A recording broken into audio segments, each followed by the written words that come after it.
I have a motion because there is no work session next Tuesday. The administration has asked me to bring this motion forward for the docket having to do with the wayfinding signage, and I suspect there are people here who can answer questions if there are any. I move to place on the docket for Thursday, September 3rd, 2009, a resolution authorizing and directing the mayor on behalf of the Urban County government to execute a change order to the contract with Wilbur Smith and Associates for the Urban County Government Wayfinding Program to extend the existing contract for completion of construction drawings at a cost not to exceed $140,742.52 and appropriating funds pursuant to Schedule Number 0064.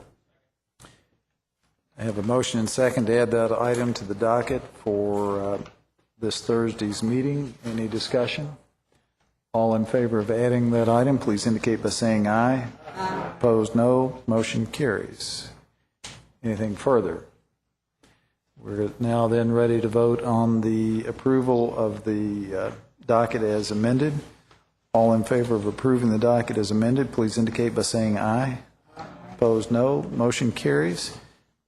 Item 3 on the agenda is approval of the summary for the August 18th and 25th work sessions.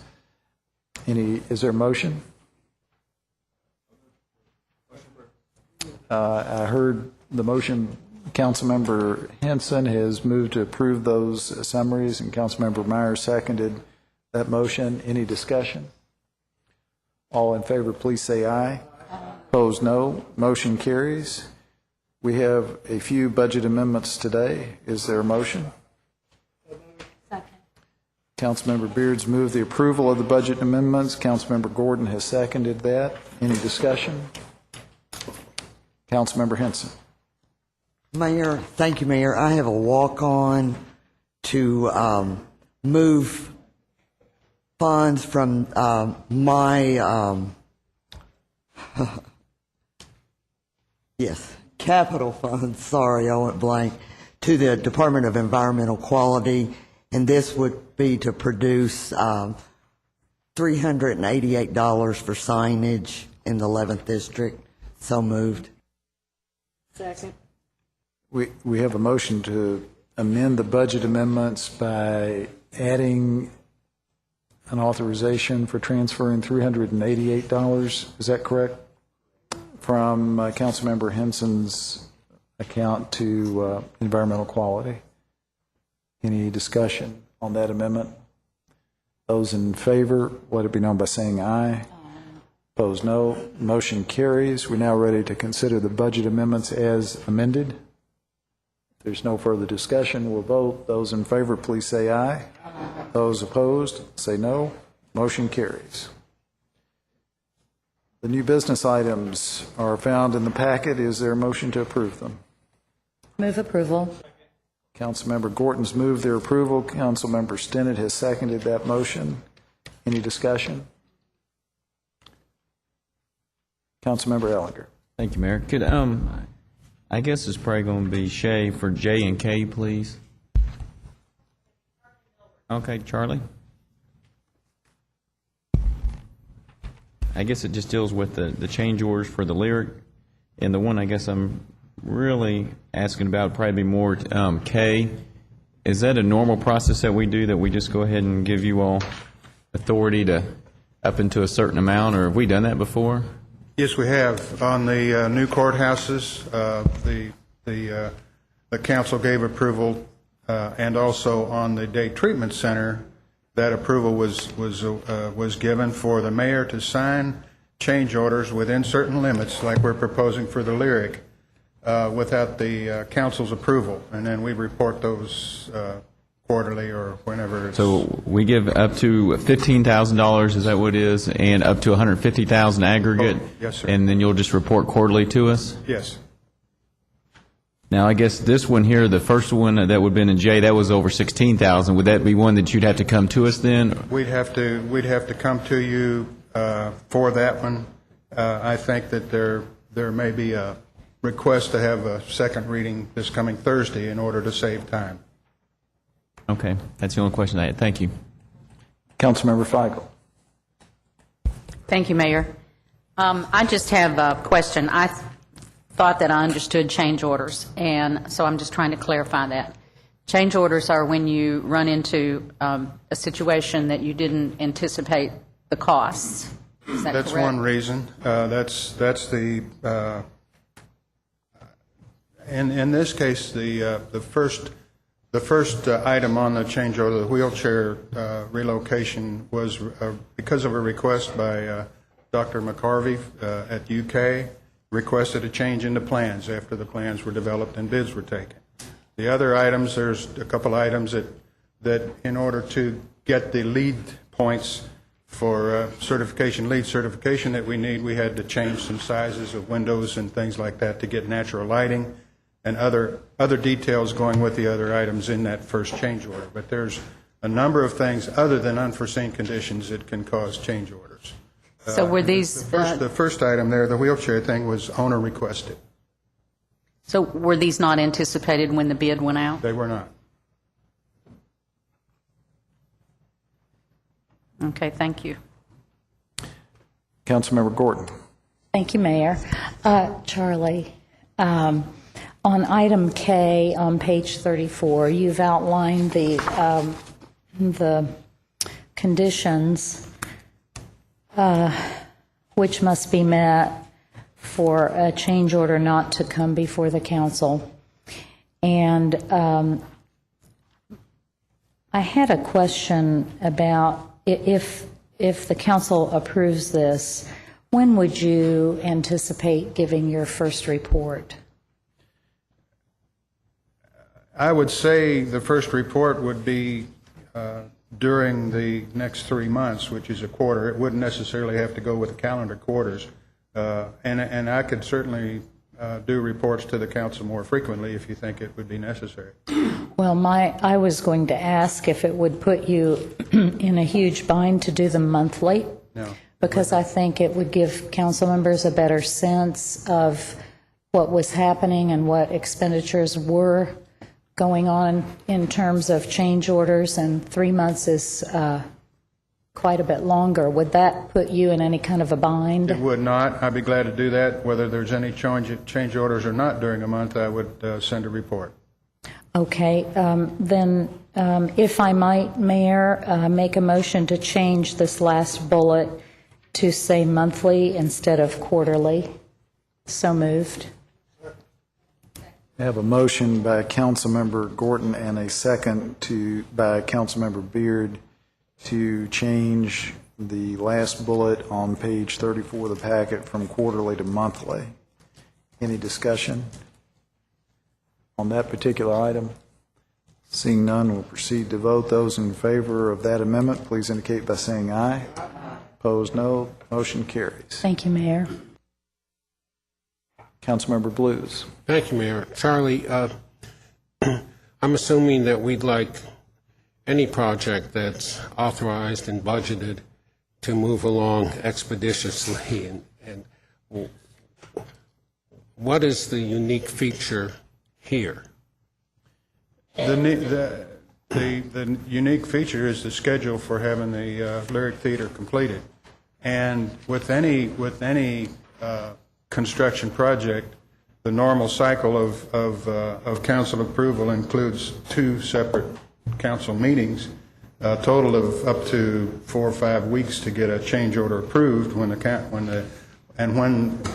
As often is the case, an unforeseen condition comes up quickly, it's kind of detrimental to the contractor and to the project if we can't get a more timely decision. If we have to wait that long for a change order, he could have crews standing by waiting to do certain kinds of work. It's hard to give you an exact example of that kind of a situation. But this would be true of any project where a change order could, unfortunately. I've found that to be true in my experience. Yes, sir. And yet at the same time, I don't think we'd want to make this a precedent for all projects. And so, I mean, again, I'd like to know what the special circumstance is. Will we be penalized in some way if this project is not finished by the projected completion date? I don't think we're going to be penalized. I just think we have our contractors on board waiting to move, and the most costly change order here is the relocation of the wheelchair lift, and that's a significant change to the plans, and they cannot continue with their demolition work or order the appropriate supplies until they know whether or not this is approved. And so it could delay us several weeks in allowing them to complete the work that they're doing to the existing facility, get it closed up for the wintertime, to move on to the second building, basically. The big issue here is not the floor mats or the other things that could come later, it's the wheelchair. Are you referring to item J? Yes. Well, that would be on the docket and would be presumably approved within. So you're talking 2 about weeks. whether or not, you're talking about K, about Yes, giving I us am. Yeah, I'm permission. sorry if I didn't. I'm sorry. I wasn't arguing J. Well, we'll be requesting a second reading for J this Thursday evening, just so everybody will be aware. I'll let Charlie talk a little bit more because it's just been the way it's been done in the past, and I think it allows the project manager to make decisions at his or her discretion without having to come to the council over and over again. But I'll let Charlie take that.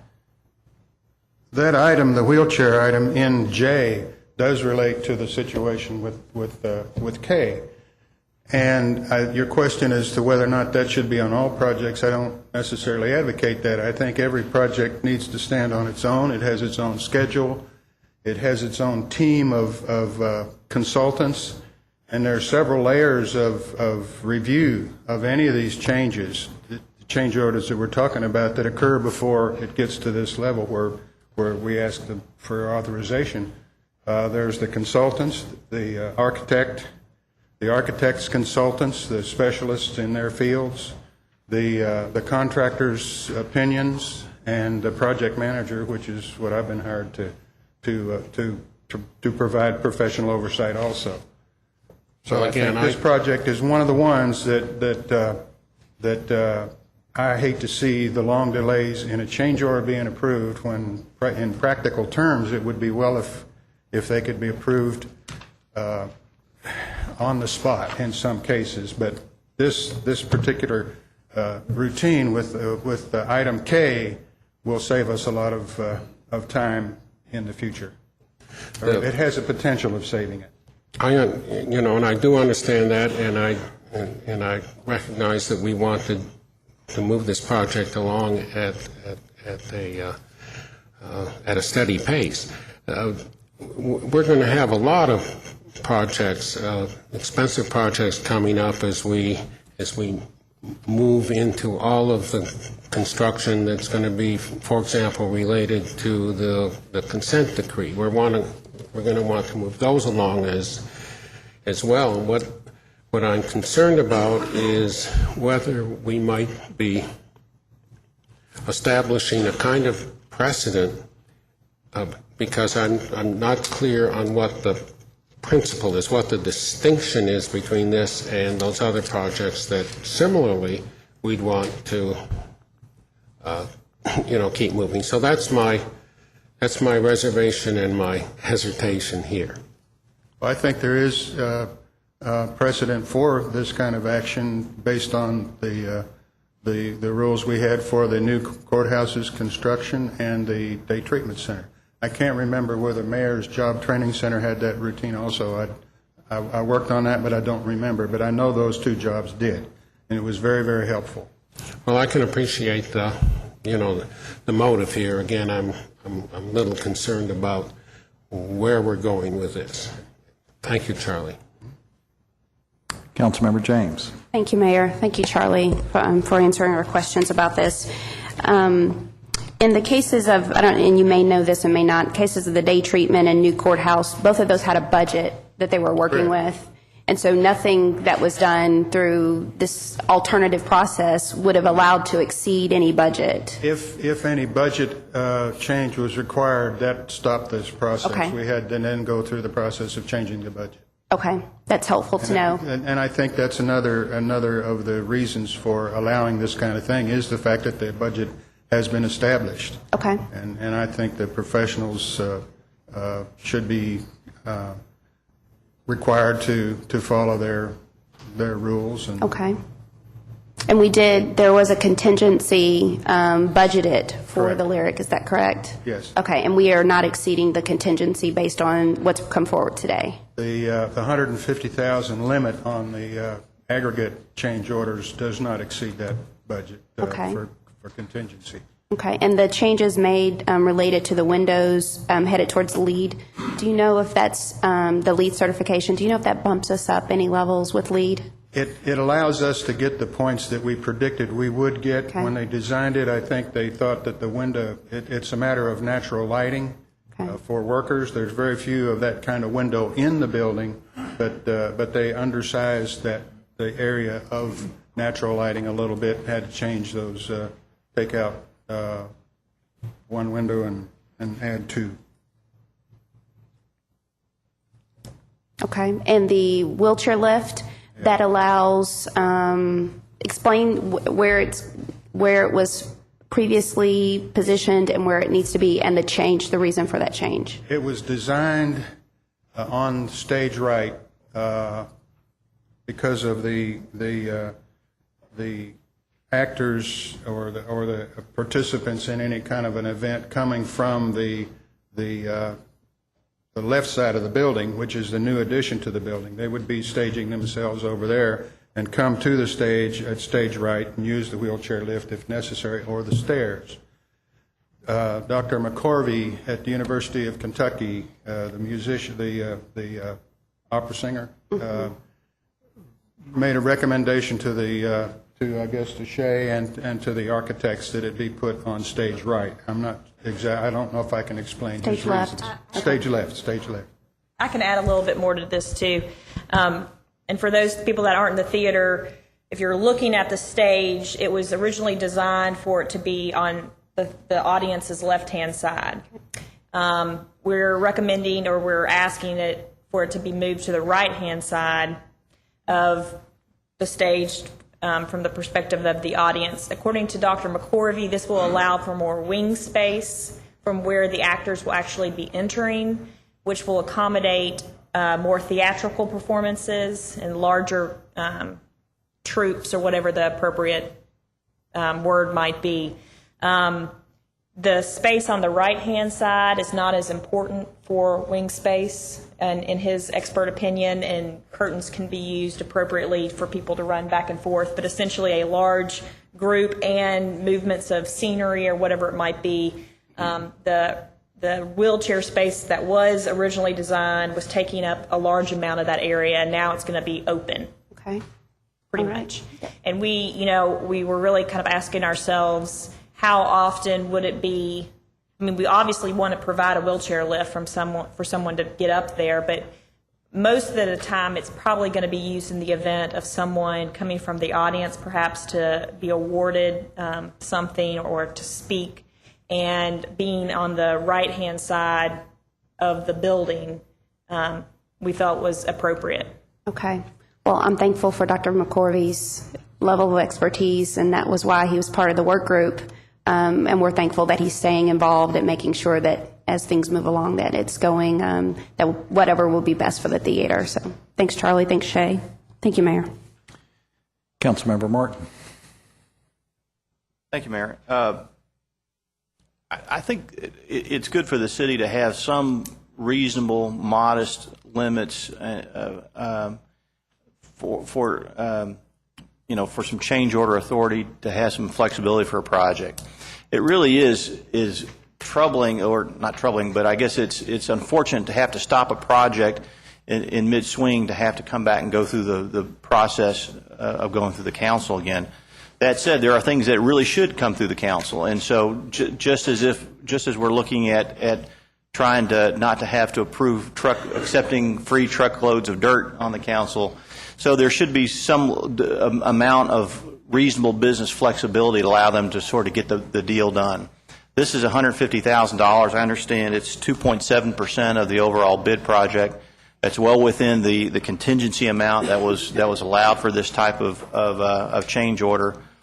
As a historical matter, the Lyric Theater was never built with any backstage facilities, as I understand. And in order to accommodate modern productions and theatrical productions, we are very indebted to have really a world-renowned opera impresario of our own town, Dr. McCorvey, to help us get it right. And I would really want to make sure that we sort of give him the tools to do that.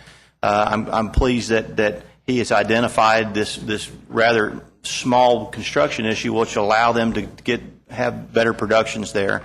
And I like to sort of just give them a little bit of flexibility in order to do that. It's a small amount, no more than $15,000 per change order, and it's got a cap of 150. So once they exceed that cap, they're going to have to come back to us. And if we need to, we can really get more involved if there are problems at that time. But it's a fairly small change order authority for this size of project. So thank you. Vice Mayor Gray. Thank you, Mayor. Actually, I'm very much for this, and I would encourage others to look at this throughout the government. This really ought to be the routine and not the exception. I don't know how we're going to manage the consent decree projects without level of authority that is similar to this, actually. So I'm going to do that at IMHO. In my humble opinion, Dr. Blues and others on the, this level of management of change orders is pretty unusual for. I can't imagine that this level of change order management is occurring on projects in other cities of our size, and ultimately the effect is that the contractor's work is an unusually sclerotic process. You mentioned the turnaround time on the change orders. What that yields is contractors who are disinclined to actually bid the work because of the calcified sclerotic process. And the numbers here, the 2.7%, typically a range, an order of magnitude of 3% is a very nominal change order latitude. So I would just encourage that instead of this being an exception, that we look carefully at across the board and how this might be applied more universally, still within good and solid governance practices. Thank you. Councilmember Myers. Thank you, Mayor. Charlie, on page 35 in the packet, it explains that all change orders that fall within these conditions will be reviewed by and recommended by the consulting architect, their sub-consultants, and the Urban County Government's project manager, and by the mayor's chief of staff. In that process, do you guys, at least you two from our perspective, look at the change order to see if it's a change order that's related to the contractor or the architect making a mistake as opposed to just the work group continuing its work and realizing that there's a better way to do something? So in either case, if there is a change order that's based on an architect's mistake, they have agreed, and I think it's in their contract that they cannot charge their nominal fee for executing that contract. If it's I think I don't know that there's very many projects that have been built without some mistakes on the part of the designers, but there is a difference in those two approaches. So what happens if it's the most famous one that I remember when I got on the council was a building that the government had either built or refurbished, and there was no ADA accessibility built into the plan. So they came back and had a $15,000 change order, which I don't know how anybody can miss that. But in that situation, we still paid the change order. I think somebody else should have been held accountable and we shouldn't have to pay that. So in that type situation, in this, in all of our jobs, will you two look at that and say, okay, this is an issue that we need to do the change order? Well, the change needs to take place, but we shouldn't pay for it. How is that process handled in this? We have contracts with both Tate Hill Jacobs and with Denham and Blythe, which outlines what would happen, in circumstances like that. I don't know exactly what the language is right now. We can get you copies of those contracts if you don't have it. But my name's on your docket or on the agenda, so I'm the final person to sign off before it comes to you all. And so what happened in this situation is I sat down with both Charlie and with Tate Hill Jacobs, and they walked me through exactly why we were making these changes. Now, obviously, these are not huge, major, complicated changes, but I stood before you all and told you we're going to try to keep it within, we are going to keep it within the $6 million budget for the capital project. So, and I know we've got just a little bit of contingency money to work with, and I want to use some of it for parking if possible. So I can guarantee you that I'm going to make sure that we're not bringing forward to you any change orders that are not necessary or that should be paid for by somebody else. And that's the best I can do right now. But if it's written into our contract with either of the firms, that if there's some kind of mistake or whatever's in the language there, that's our recourse. Otherwise, we'll work something out, or I wouldn't bring it forward to you in the first place. Okay. Thank you. Thank you, Mayor. Councilmember Feigl. Thank you, Mayor. I just have a question about what the agreement with the contractor has been. If we are going to fast track this by not allowing or not requiring that every change order come back to the council, we're actually taking a great burden off of the contractor in terms of timeline. Shaking your head no. I Is don't know not- that that's the case. I think that it's a matter of staying with the schedule. If we took the sometimes maybe 5 or so weeks to get approval for a change order, and the contractor had to wait that time and maybe pull crews off, it would be like Vice Mayor Gray had stated, that kind of discourages people to bid on our projects if that's the way we react. But I think it's just, again, a matter of keeping on schedule Okay. and letting the work progress timely. And I'm not opposed to this, but I think historically that's been the case where all the change orders had to come back to the council. And so we are actually giving up that authority. We're saying we won't require, if we pass this, we're not going to require that you come back with change orders as long as they stay within the parameters. So my question then is, are there any liquidated damages in the contract with the contractor to ensure that the August 31st deadline is met? Or is there some penalty for him if the August 31st deadline is not I met? honestly don't remember. I'd have to look it up in the contract and see. And well, in a lot of the contracts we do have liquidated damages, but I wasn't involved in developing that contract. But neither one of us are sure, but I can sure check. I would appreciate that. Thank you. Councilmember Lane. Thank you, Mayor. Yeah, I was going to just add a comment that I think that we should do everything we can to accelerate the construction process, and as long as there's a cap on the amount of the change order so that, we know what the range would be, I think it would be a prudent thing to do. If we have $10 million invested in a project at today's low interest rate of 4%, that's $400,000 a year in interest carry, and that's about $1,100 a week. So if we have that's about $1,100 a day. If we have a 5-week delay, the equivalent interest cost there is $37,500. So I think, you have to look at, expediting the work, turning the project over sooner, getting it into service, and I think ultimately it would save us money. So I just want to comment on that in support of Vice Mayor Gray. Any further discussion? All right. I think if there is no further discussion, we're ready to vote on the new business items as now amended. All those in favor of approving the new business items as amended, please indicate by saying aye. Opposed, no. Motion carries. That takes us down to our presentations, the first being from the Water Resource Oversight Committee, and I understand Councilmember Blues will be bringing us that report today. Thank you, Mayor. The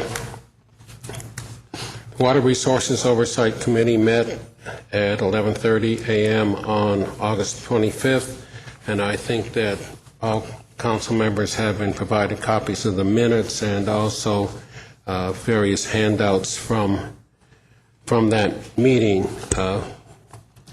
Commissioner O'Mara had a conflict and could not be with us to update us on the financials, but will report back later.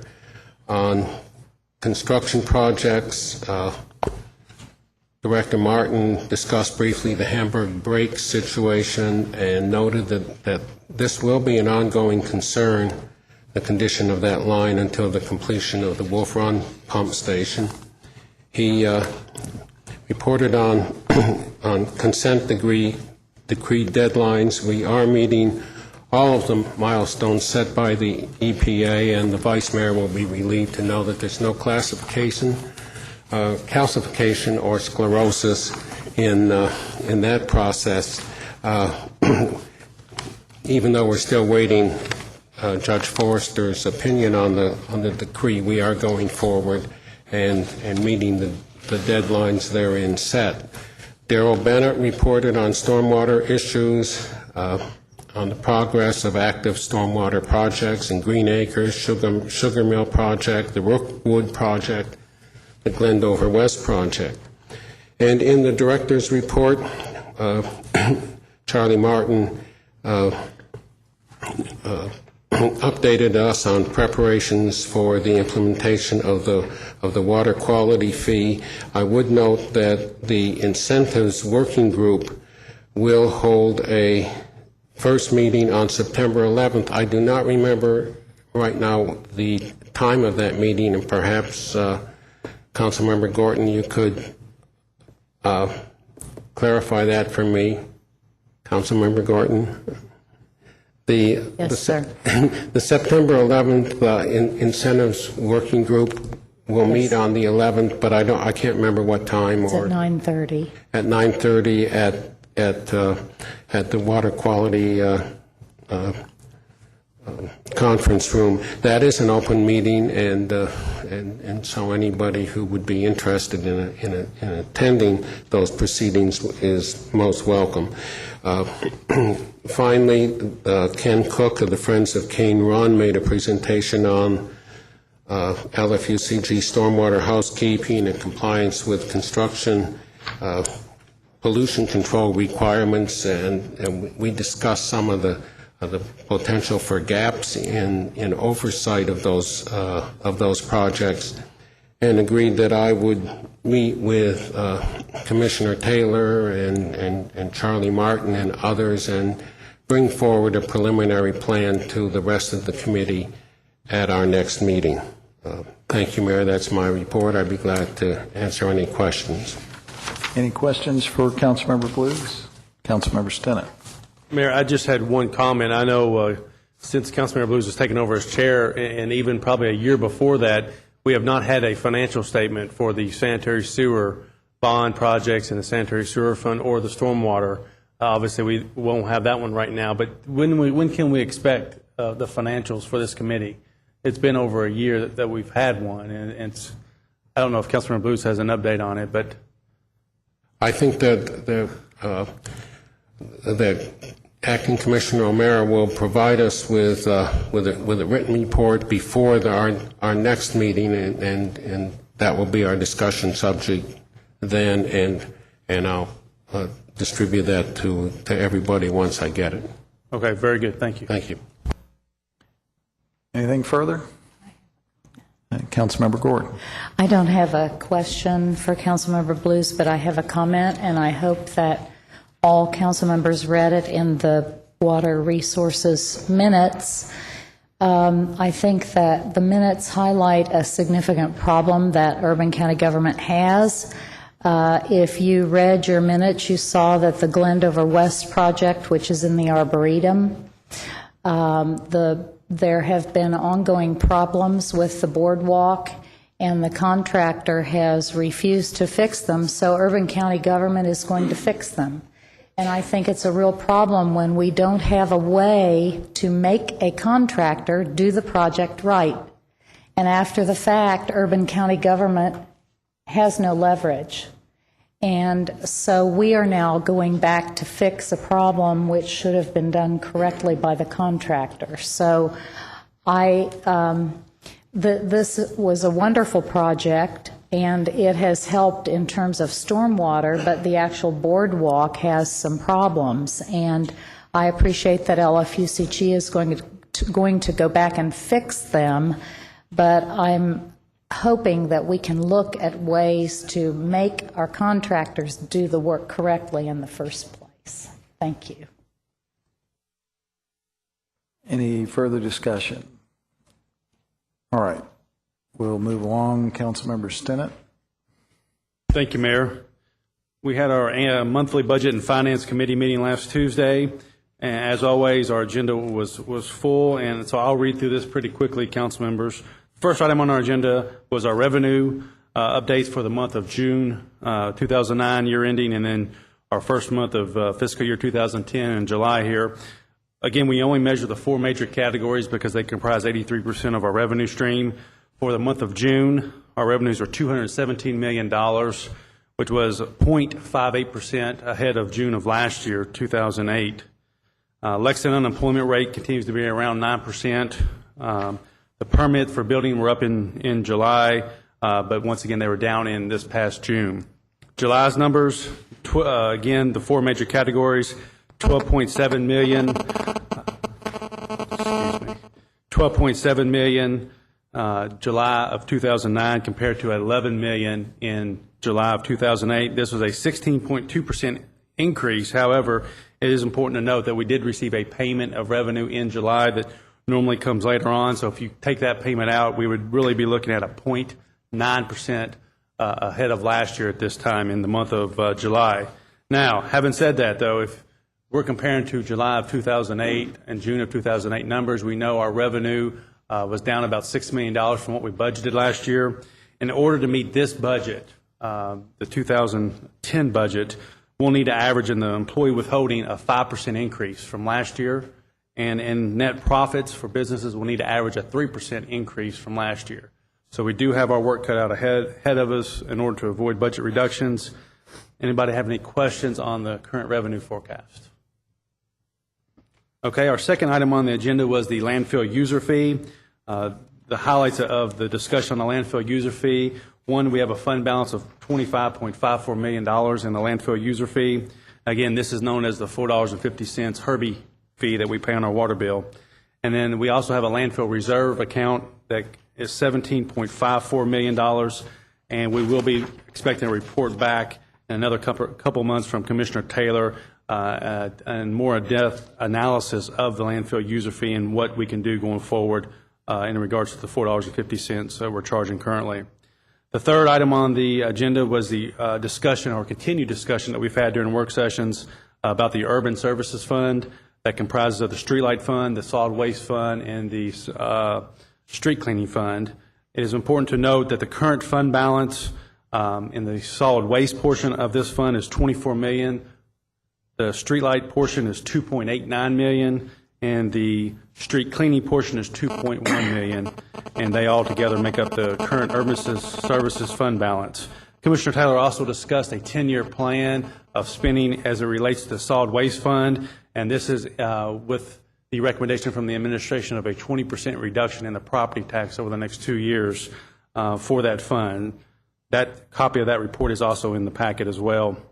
The third, and also during that discussion, Councilmember Myers made a motion to ask Commissioner Taylor to pursue a study and analysis of a fee-based system in waste management. This was seconded by Councilmember Lane, and that's one motion I do bring to the council.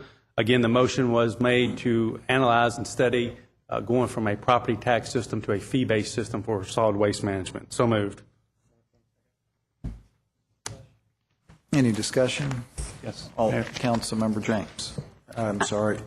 I just saw the folks who logged on here. Councilmember James, I'll catch up with you after Councilmember Myers. Councilmember Lane. Thank you, Mayor. I did not want to discuss this motion. I just wanted to correct an item in the report. I can do that after we vote on this. All right. Councilmember Myers. Thank you, Mayor. I do want to make a clarification. In that meeting, Commissioner Taylor spoke about different fee-based scenarios that you could have, and one would allow people to opt out of certain services, which would incentivize illegal dumping. And so I want to make sure that the study that they do, the analysis they do, provides that everybody opts in for all services, and the services are across the board.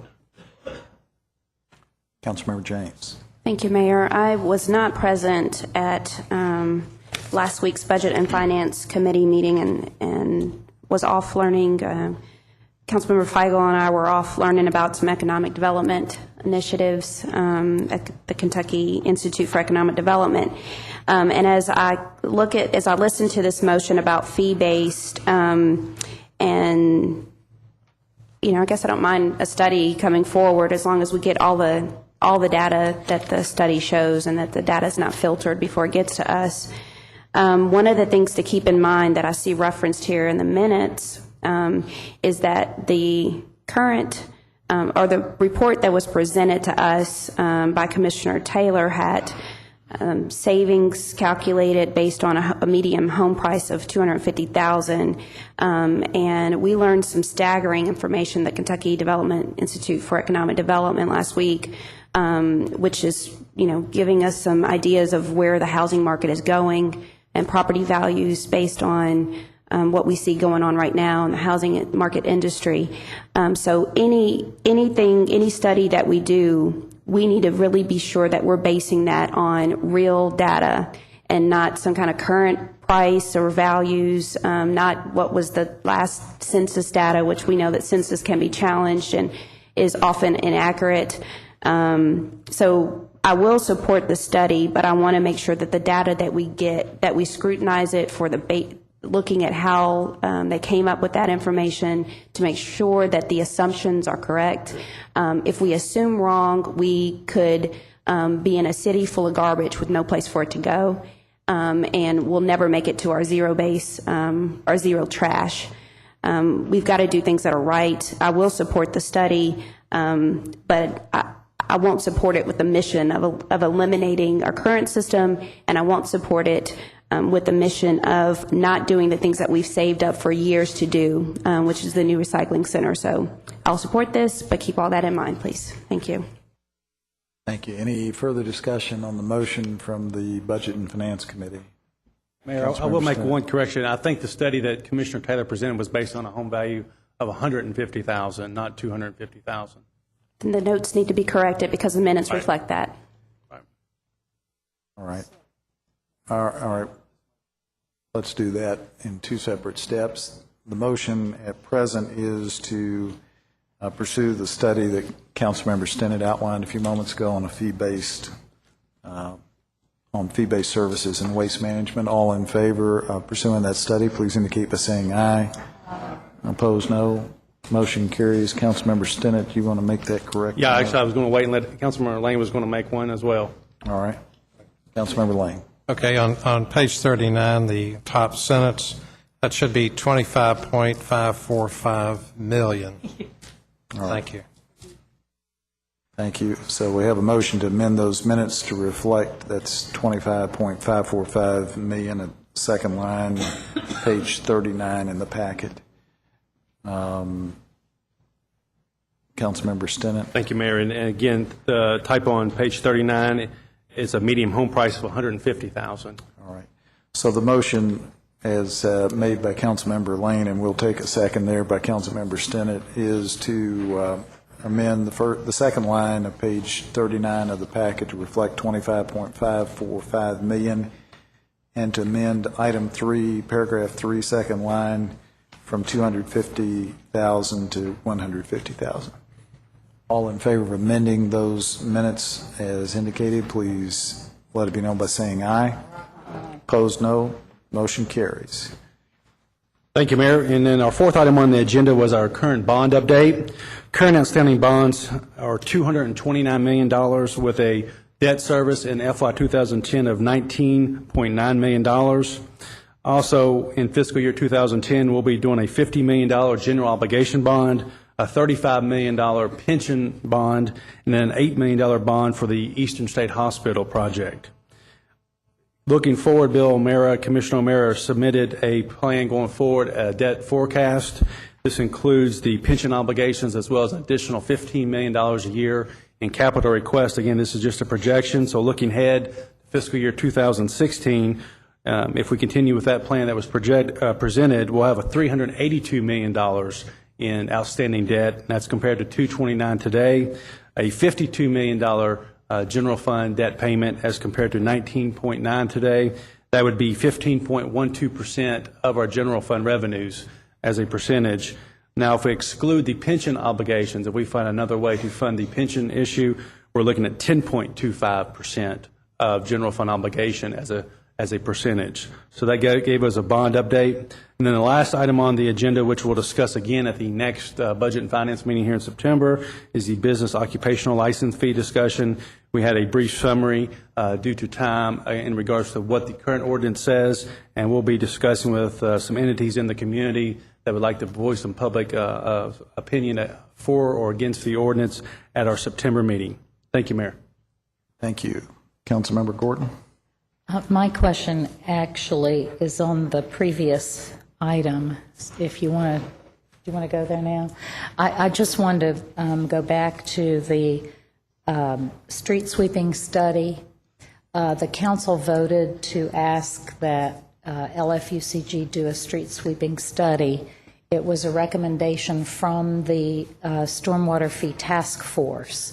And Mayor, I just wondered if, since that's in this report that I had asked, if we could set a time when we could have an update on that and the progress. Let me ask Commissioner Taylor in the back there if we could arrange that. If you and Councilmember Gordon will coordinate on that, and we'll get that done. Great, thank you. Thank you. Councilmember James. Thank you, Mayor.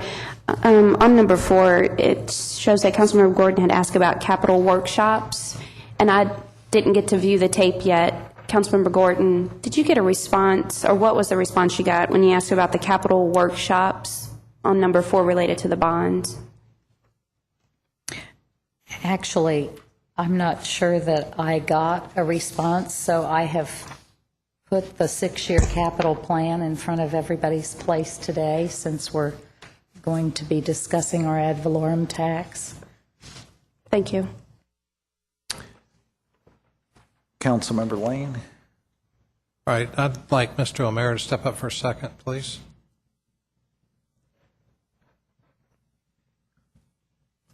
So at our Budget and Finance meeting, you addressed this, and I thought it might be helpful for the general public and the rest of the council to hear this. The question I've got is, could you just address the impact, the fact that we have bought the bonds to fund the police and firefighters fund, and we are paying that debt service, but that is to a certain extent offset by the fact that we're not required to make as large a payment on behalf of each police and firefighter into that fund into the future, because we've caught up a deficit that we had before we put the bonds in. That makes it a bit convoluted. You might be able to state that better than I can. Well, that's correct. Excuse me. I think I alluded to showing the debt service with the contributions to the police and fire and without. And the reason I made that point is because those dollars, if we go to the bond market and use bonds in order to infuse dollars into the police and fire, relieve us from an increased contribution on payroll. So there's kind of a trade-off between payroll operating expense going up very rapidly for police and fire versus this component of the debt service going up very much in order to fund the police and fire liability. When you say payroll expense, you actually mean the amount of our contribution into the police and firefighters fund. It doesn't impact That's their correct. pay rate at all, just our No, contribution. it's our category in an operating expense. Okay, Good. I think that's sufficient. Thank you so much for clarifying that. Councilmember Martin. Thank you, Mayor. Mr. O'Mara. I too had to be away. I was in Louisville on business that afternoon. I didn't get back until a while into the council session. But looking at the minutes, it appears that there was some discussion of a contingency plan. Taking us back to before the July recess, I remember me asking you about the possibility of if our revenues were down at the end of this year rather than up, we were going to be about $15 million short. And I guess my question back to you is, given that during the past 3 recessions we've had more than 1 year of declining revenues, what is our contingency plan in case this follows suit over the last 3 recessions and then we have declining revenues this year? Well, we did discuss that, and we looked at graphs as far as comparability of which are leading indicators and how quickly the different revenue streams responded. The net profit has a different characteristic than the payroll component. And, excuse me, and we also talked about it being a judgment call as to the winds are blowing as far as the economic environment, and so is it time to turn and take cover or hold fast and weather the winds? We talked about strategic hiring in order to control this year's expenses. We also talked about referring back to the plans that directors turned in last January and February when we were building this budget, about 15% cuts. So some of those things have been identified. Some of them are not things that we want to choose to do until the last minute. And so we feel that we should maintain vigilance and control costs now, but we're not ready to present a budget reduction plan at this time. We want to see how we respond in the next few months. I'm reading between the lines in your cryptic response that there are plans, but you're just not ready to unveil them yet. Is that accurate? Well, I wouldn't say I have a white paper and I'm ready to release it. I'm saying that we've had discussions and we've talked about the type of things we would look at when it's time, if it's time for us to propose something. I just want to make sure that we just don't get caught too late into this, because if I understand the projections is that we need 4% in order to meet budget, but we're not on track for 4%. Is that accurate? That's correct. On revenues. On revenue. And obviously, revenue drives things. And so I guess I'm going to keep asking because I think this is something that we really have to make sure that we don't get caught by, and that I know that the spending of an operation as large as the city of Lexington does not turn on a dime, and that you will need several months to adjust expenditures, likely. And so I just want to make sure that we're keeping on this, because we will all be pleasantly surprised if our revenue projections are different than the last 3 recessions, but we certainly need to be prepared for the possibility that there's going to track the last 3 recessions and we're going to have down revenue again.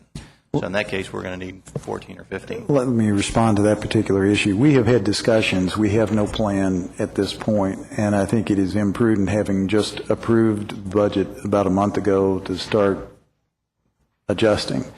What we proposed in the way of revenue projections back in April were bumped up by a couple $1 million or something like that, as I recall, during the course of the council's deliberation. So I do think our revenue projections in the budget are more aggressive than what I'm comfortable with.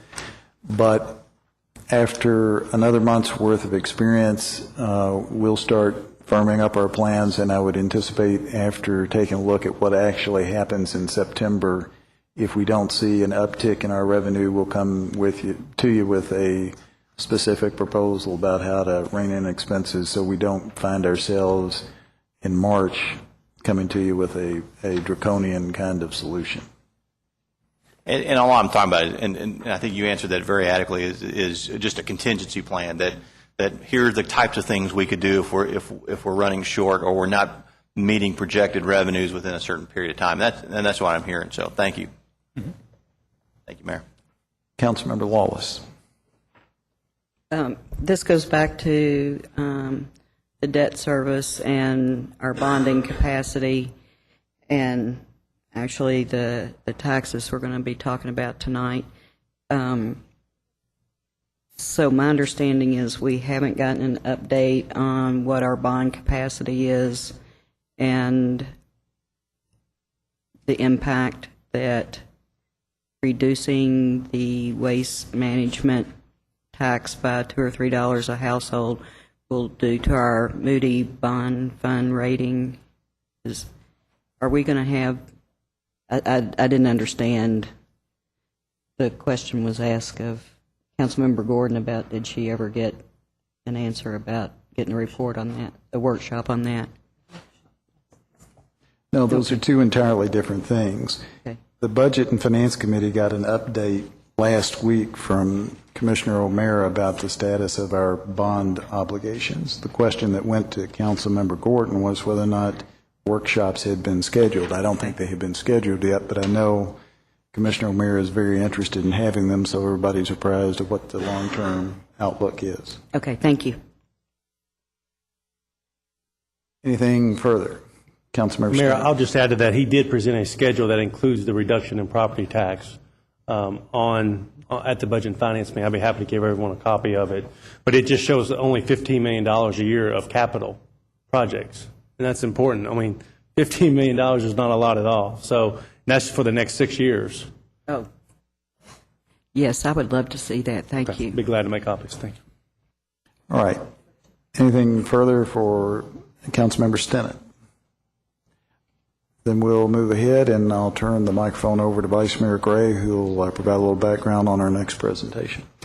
Thank you, Mayor. A couple of months ago, I was talking to Michael Speaks, who's the Dean of the College of Architecture, and it happened to be about the same time as we were having conversations in the council regarding economic development and other issues, especially, and the corridors, the new corridors commission.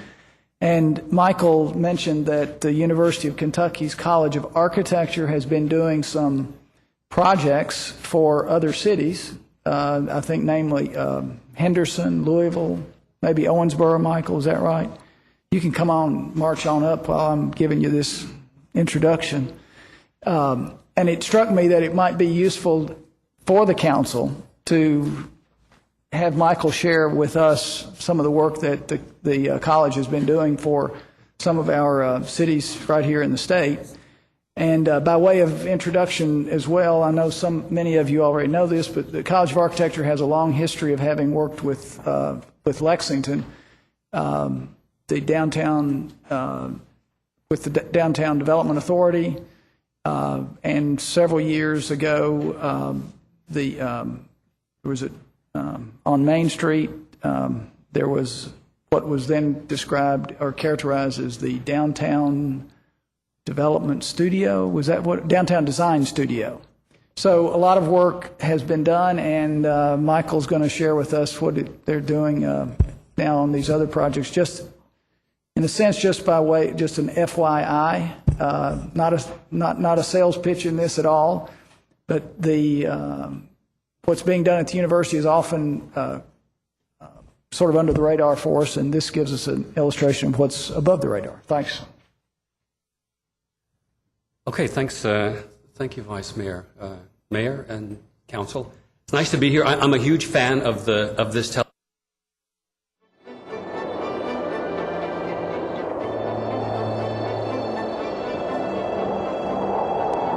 Tell you, and hopefully this will be a relief, the slides that I sent you last week are not my presentation today. I think there were 250 slides on there. And I got a call from Artie Johnson, who said, this presentation is only 15 minutes. And I said, well, that wasn't really going to be my presentation.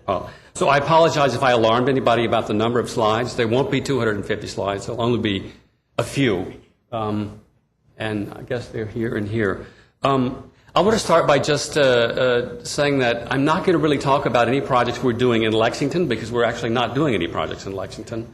What I do want to tell you about are two projects that we've initiated this last year, and they are associated with the Ohio River. One is in Louisville, the other is in Henderson, Kentucky.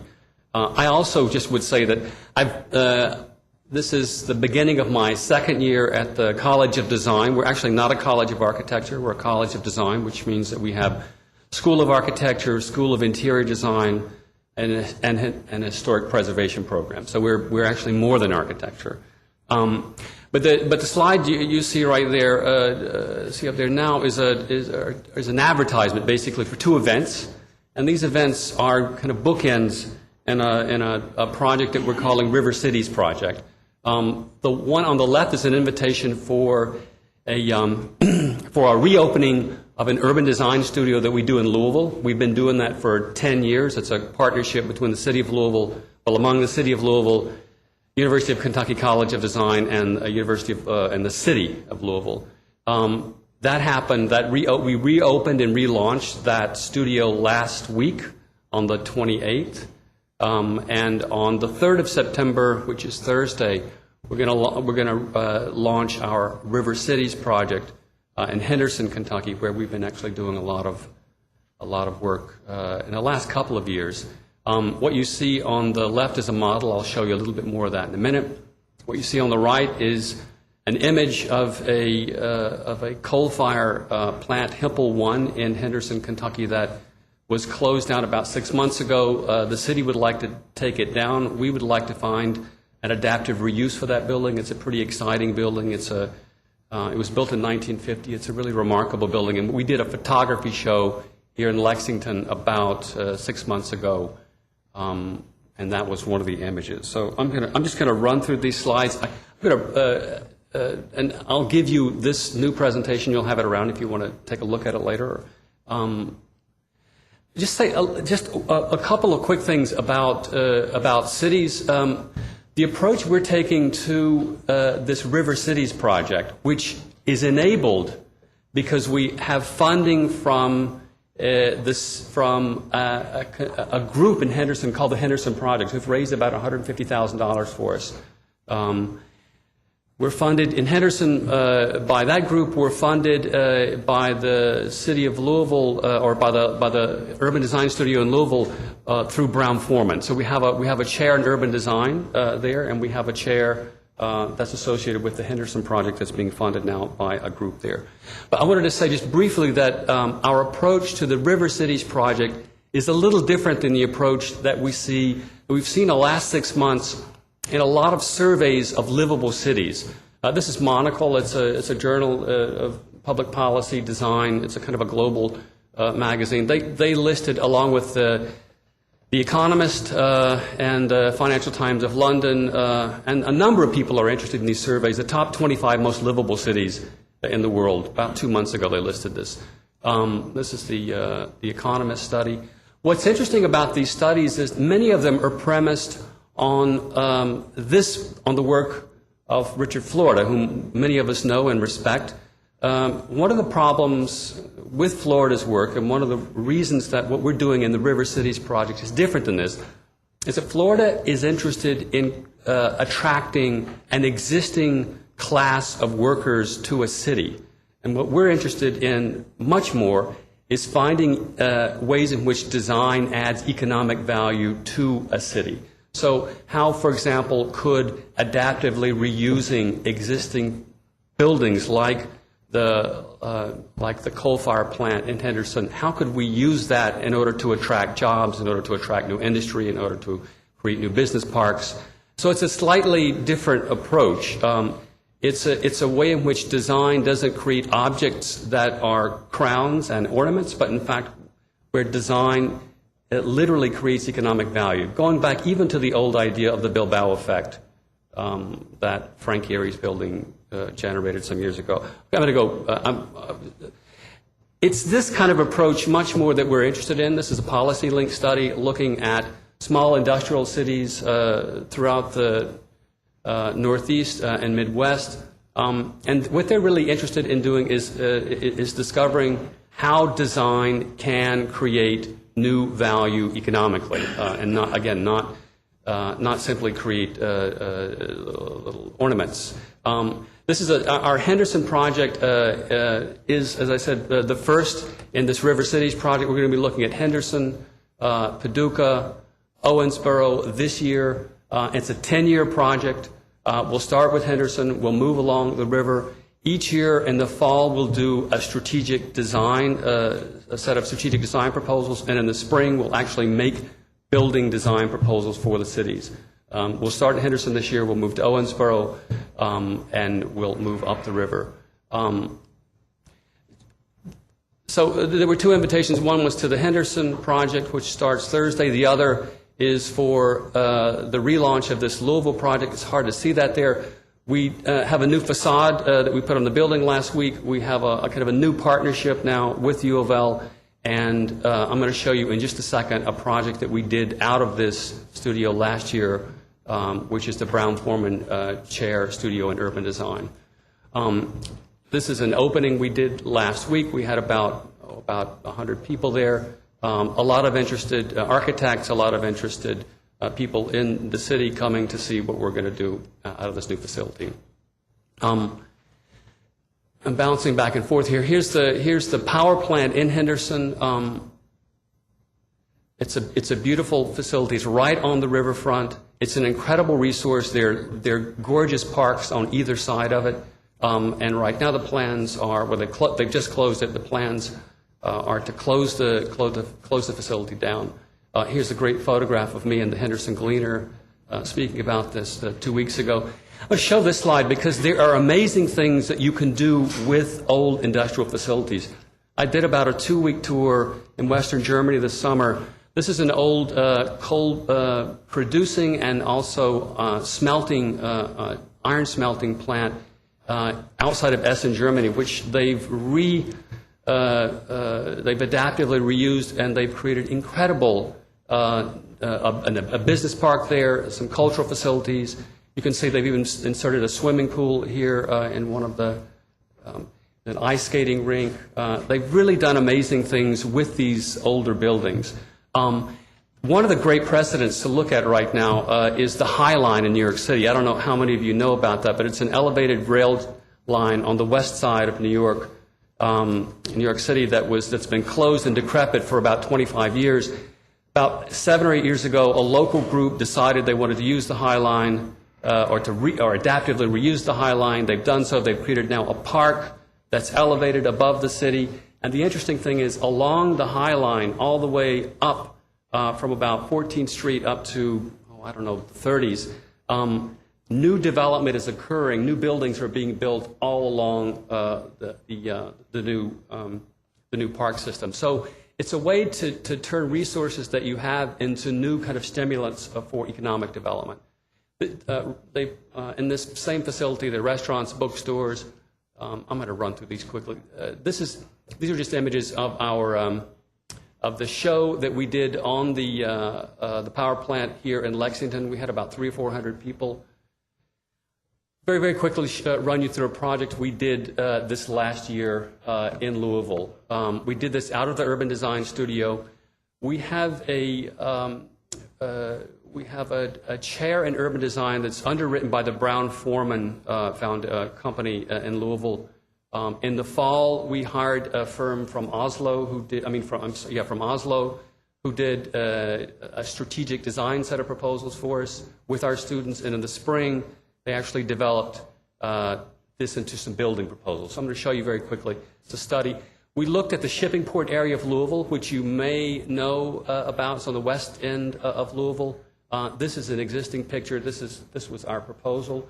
The proposals were pretty dramatic. The intention of the proposals was really to stimulate a discussion about what might be possible down in this part of the city. This just recaps the discussion, what I just said. So we took, what's really exciting for our students about this is that we took our students to Oslo. We worked with this firm in the fall. For about a week, they went to Oslo. They worked there. This is the students there. They came back. They made strategic design proposals, and in the spring, they developed those into some real building proposals, which I'll show you in a second. In the spring, they worked in Belgium with the firm that we hired for the second semester. This is a kind of an abstraction of the proposal that we made, and I'll walk through this very, very quickly. During the academic year 2008-2009, College of Design worked with Gary Bates with this office in Oslo and this office in Brussels. In the spring, it's in Brussels. You just move through this text. The students, along with the professors, made 6 proposals. The green proposal on the far left is a proposal for a Ford motor plant that bridges the river there. It's really dramatic and a bit outlandish, but in fact it created a huge discussion and stir in Louisville. We had about 300 people at an event, many of whom were upset, some of whom were excited, but it created a discussion. That was part of the point. Number 2 is a proposal for community colleges and campus system. 3 is for a housing project. 4 is for a commercial development. 5 is for another housing project, and 6 is for a skate park. I'm going to run through these very, very quickly so we may have questions about these. So this is the first one. It's a green Ford motor plant. You may know Ford has a plant there already. The idea was to design a new kind of plant with a circular assembly line that made green Ford motor products, hybrid cars, things like that. It would be essentially a research center. The students did a lot of research on this. They discovered that, in fact, it's a lot cheaper to build a new plant than it would be to retrofit the plant that Ford currently has there, especially if it's being retrofitted for a lot of these new products. This is some sectional views. This is what it might look like. It would have, like the Fiat plant in Turin, Italy, it would have a test track on the roof, which is kind of a nice, fun feature, but actually it's a functional feature as well. This is what it might look like along the river. Second proposal, series of, you'll see, if you watch the red line in the top right and the red elevations in the middle, you'll see what the scale looks like as it goes across. This is for a series of new campuses. 2 minutes, quickly. I can move even faster. This is what it might look like. It's a housing project. This is I think, the most exciting proposal of all, which is for a movie theater, sports venue, bourbon distillery museum, restaurants, retail, parking, hotel, public, sectional view. This is what it might look like.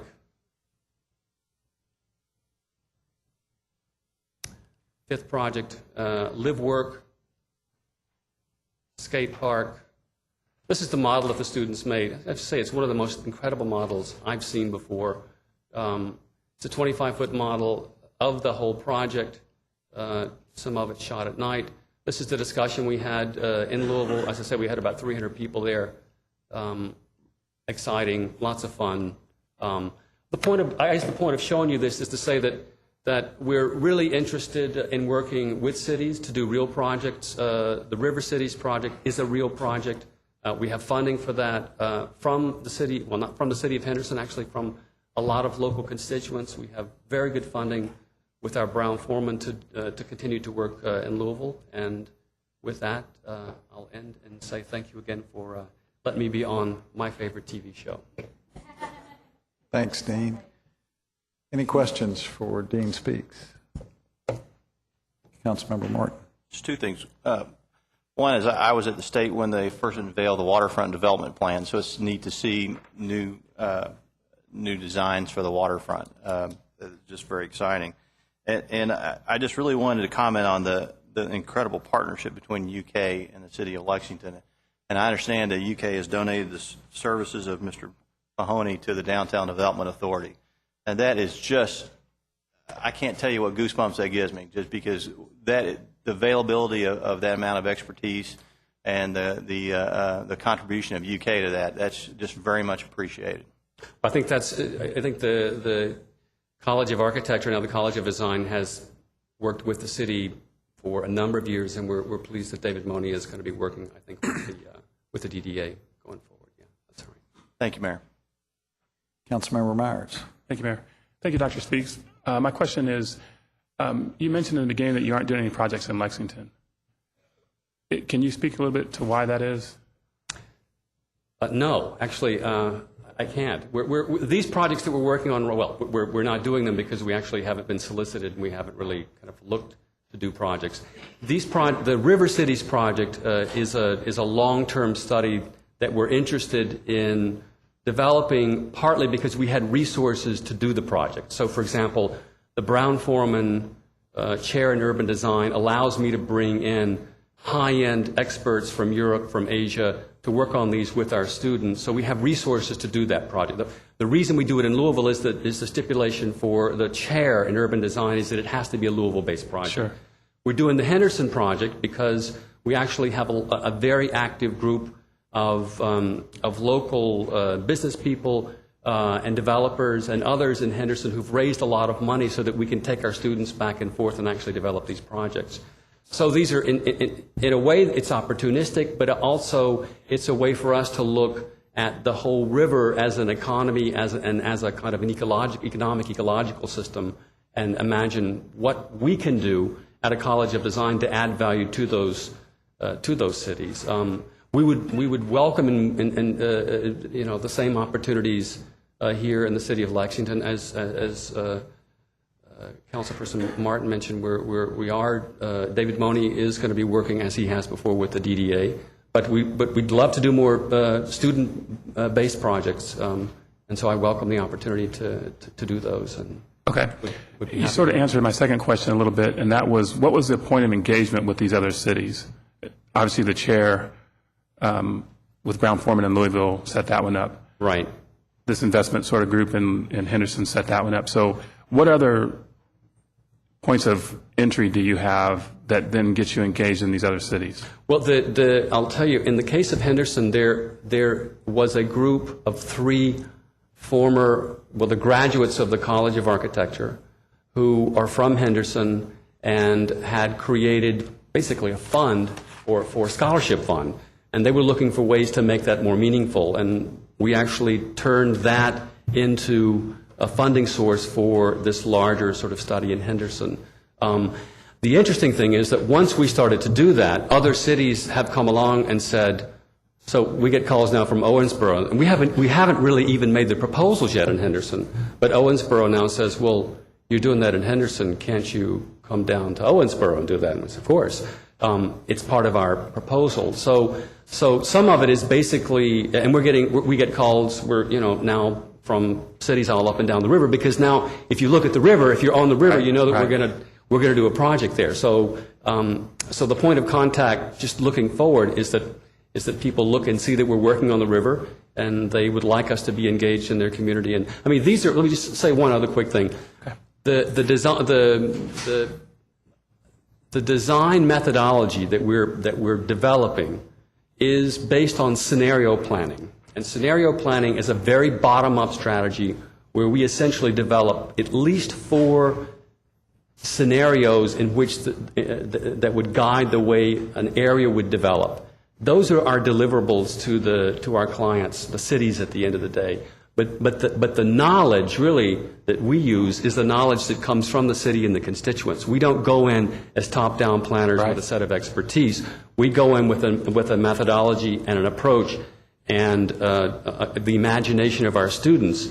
And that imagination combined with the wisdom and knowledge of the city, really we use to generate these proposals. So it's not really a matter of us peddling our expertise. It's a matter of us finding ways in which the College of Design can be a real value adder for cities out in the Commonwealth. And part of the other reason that we're outside is, I have to tell you, the first trip I made to Henderson, they told me that they were very pleased that someone from the University of Lexington had dared to come back out west again.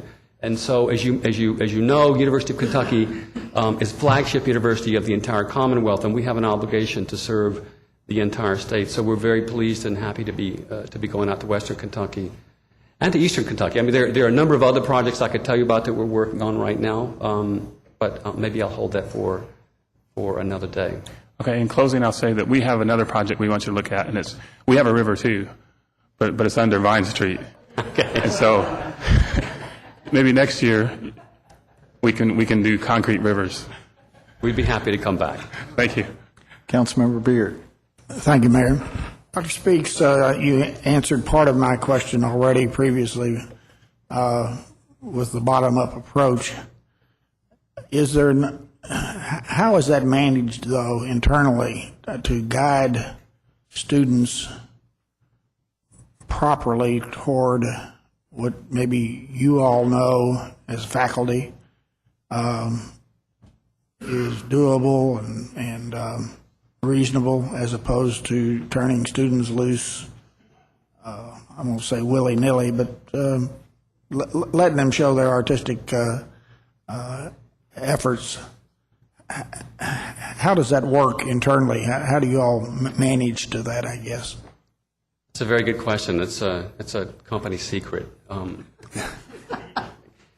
We actually, it's a very fine line, and it is not an easy thing to manage. I can tell you the way we ran this Brown-Forman studio last year. We ran it like an office. It was a 2-semester, 1-year project. Students had to commit to working on the project for an entire year. Students would often work in teams.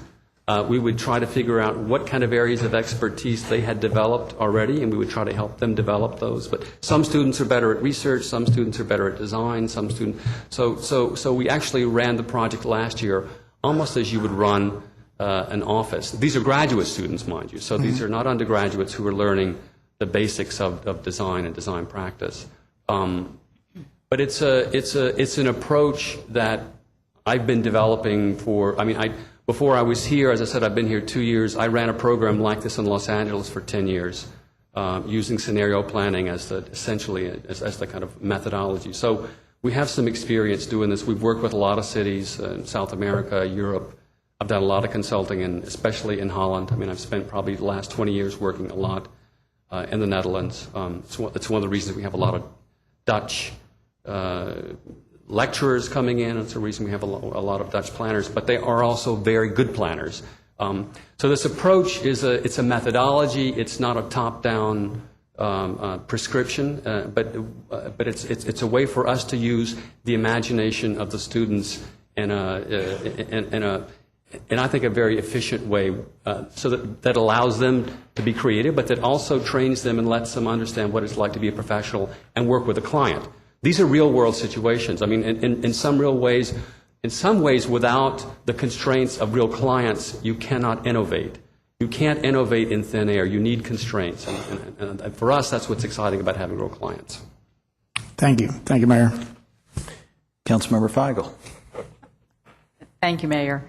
I just wanted to say that I'm really excited about an opportunity to be able to work with Steve Austin, and he's going to be working with a group of architecture students to take a look at the Lexington Mall building to see what kind of creative possibilities that they can come up with for that structure as well. So I'm very excited about what that might turn out to be.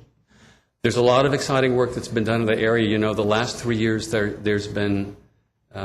have been competitions nationwide with students on what's called the Dead Malls competitions, where they try to reimagine how to enliven malls that have died, and there's some incredible results. Actually, we ran one of these in Los Angeles for a couple of years, so I look forward to seeing that as well.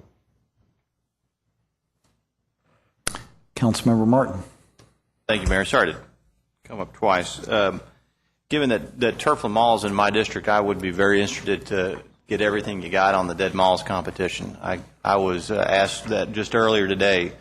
Many folks don't know that Turfland Mall is closed inside, and so this is very important to the 10th District. Obviously, it's important to the Lexington Mall area. Both these malls I worked on professionally. I just want to say, I think Lexington, and I've said this before, needs to devote far more resources to planning and design. I think it's going to be vital for the people-friendliness of Lexington, and that's just good for our economy. We need more imagining and dreaming, and we need to plan smarter. We spend a lot of our time processing and permitting, but we need to spend a lot more time thinking about how we can do things better, how our town can be better, how it can be more imaginative, and that was going to attract economic activity and vitality to our town. And so I just, I again appreciate David Mahoney's additional resources to the DDA, and I look forward to working with you all UK to try to do more. Thank you. Thanks, Mayor. Vice Mayor Gray. Thank you. What's also interesting about Councilman Martin just used that word imaginative, and it takes us back to 3 years ago. One of the cornerstones or pillars that the council established was innovative and imaginative urban planning, which you guys are illustrating right here in our back door. One of the things that just as a observation, one of the things that struck me when your student, or not, I'm sorry, not your student, but professor, your adjunct professor, a full faculty now, Drew Parrish. He is a former student. He is a former student, right? And a native of Henderson. He's one of the guys that Michael was speaking about or referenced as a Henderson native. I saw an example of the corridor, a proposal that they'd made in Henderson, which illustrated how something very simple and arguably really inexpensive could have such an effect. It was a series of Taxus hedges that they'd grown vertically and like a hedge would, right? But over time cut out the Henderson in it. And of course they photoshopped in and created this, and it very much like the Keeneland out at Keene, except there it's on the ground, but here they had illustrated it vertically, so the entrance to the town in an imaginative way, in an unexpected way, and it got your attention. The other thing that when seeing these images of the where was it in Germany? The old Essen, outside of Essen. Yes, which is right. Western So these Germany. were abandoned at one time, For 10 years. steel mills, right? And that's what you saw in Henderson. But our own analog to this would be perhaps the Pepper Distillery. Right. And I don't know how many of you all have actually been down there and seen in the distillery district, but that building. But it is I know you have, haven't you, Tom Blue? And Andrew, have you been in it? Ever not, Councilman? To the Pepper Distillery. So it's got the same bones as you were illustrating in these other projects. So it just made me think that the opportunity for us still represented is perhaps in the distillery district. Thank you. Any further questions for Dean Speaks? All right. Thank you very much for being Thank you. with us I look today. forward to coming back. Appreciate your time. I overlooked item C on the agenda, so we need to go back and catch that minor detail today. Commissioner Mayer, if you'll step to the podium.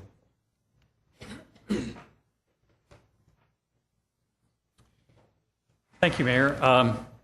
As we presented several weeks ago, here is our proposed ad valorem tax rate calendar. We brought this forward, I think, on the 18th. Availability for discussion last weekend. Also, there was discussion at Budget and Finance Committee, which brings us to today's meeting, September 1st, where we propose discussion and a tentative approval of rates, and that is to allow us to make the schedule that goes on. We're required to make 2 advertisements. That first one would be scheduled for this Saturday, second one on the 10th, leading up to a final reading and approval on the 17th. And then we have, per council request, hope I used the right term, public meeting tonight at 7 o'clock for public discussion. So what we have for you is this is just a recap of what was in the booklet that was given to you on the 18th. This shows you the rates where we have control, which is in the top half, and the other taxing districts which require council approval or adoption. And first column is last year's rates. Second column is the administration's proposal. For illustrative purposes, we put on the far right the impact of any proposed change on a house that has an assessment of $150,000. And so If you have questions or discussion, I'll be glad to try to address those or entertain a motion for what you want to adopt as property tax rates for 2009. Any questions for Commissioner O'Meara? Councilmember James. Thank you, Mayor. Mr. Mayor, I'm sorry, just bear with me. The proposal includes what decrease to the urban services? It's the refuse collection 10% decrease from 15.9 cents per $100 assessment to 14.31 cents per $100 of assessment. Okay, thank you. Thanks, Mayor. Other questions, comments? Councilmember Stinnett. Mr. O'Meara, just as a timing question, so we have to advertise this coming weekend, correct? In order to make the schedule, we're required to have everything completed by the 45th day. So for us to be in compliance with that, that would get the 2 advertisements, which have to be in 2 separate weeks. And the second advertisement cannot be less than 7 or more than 10 days after the second advertisement. So we don't need 2 readings Thursday night. We just need the first reading to happen by Thursday night. Is that correct? Yes, sir. But you need to go ahead one way or shape or another today in order to meet the Saturday deadline? In order to meet the advertising deadline, okay, to meet the public notice. Yes, sir. Thank you, sir. Councilmember James. Yeah, thank you, Mayor. Sorry to bug you again. Where would I find that on the sheet, reference the refuge collection? It is under Urban Service District, which is the second subset on the top half. You're looking at, this is the sheet I'm speaking of. You have the bonding analysis. Thank you. And if this is not, if this doesn't pass council in its current form, what's the next process? What's the next step? So if it's voted down? Well, this is the proposal by the administration. It's now up to council to adopt whatever rates you choose. So the proposal from the administration as presented, we would vote on that, or we would make any changes before it comes forward for vote? There has to be a motion to adopt something. We have put before you the administration's proposal, and now we're looking for council to make a motion to adopt property tax rates for 2009. Is it similar to our current, like our budget process, that if there's not a motion to change something, then the existing way stays in effect? I don't believe so. I think council must set rates within 45 days of the assessment. Otherwise, we don't have a rate to produce for property tax bills. Is that incorrect? Excuse me. Oh, excuse me. If you do not, then we revert to compensating rate. And that is in your packet, which would be option 2, which is higher than last year's rate or what is recommended by the administration. Okay. Thank you. Thanks, Mayor. Any further questions for Mr. O'Meara? Councilmember Lawless. I'm sorry, I'm confused on the process part of this. Exactly what are we asked to do today and Thursday? And if we do not want to, or somebody wants to make a motion to put something forward other than the administration's recommendation, when does that need to be done? Today. Okay. And so if someone doesn't make a motion today on the reduction of the refuge tax, then it will go forward for first reading on Thursday? No, ma'am. We need a motion to adopt a tax rate. We have suggested what that motion would include under the administration's proposed rates. It is up to council to set the rates. And we need to do that today? Yes, ma'am. Okay.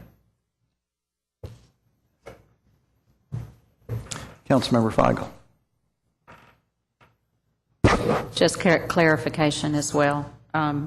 We would adopt a tax rate today for you to base your advertising on, but that doesn't mean that we would necessarily keep that tax rate as we go forward through this approval process? If you change it, then we revert back and start with the advertising process Okay. again. All right. We have to notify the public, 2 separate advertising of the intended rates to be voted on by council. Okay, thank you. Councilmember James. Thank you, Mayor. I have a procedural question.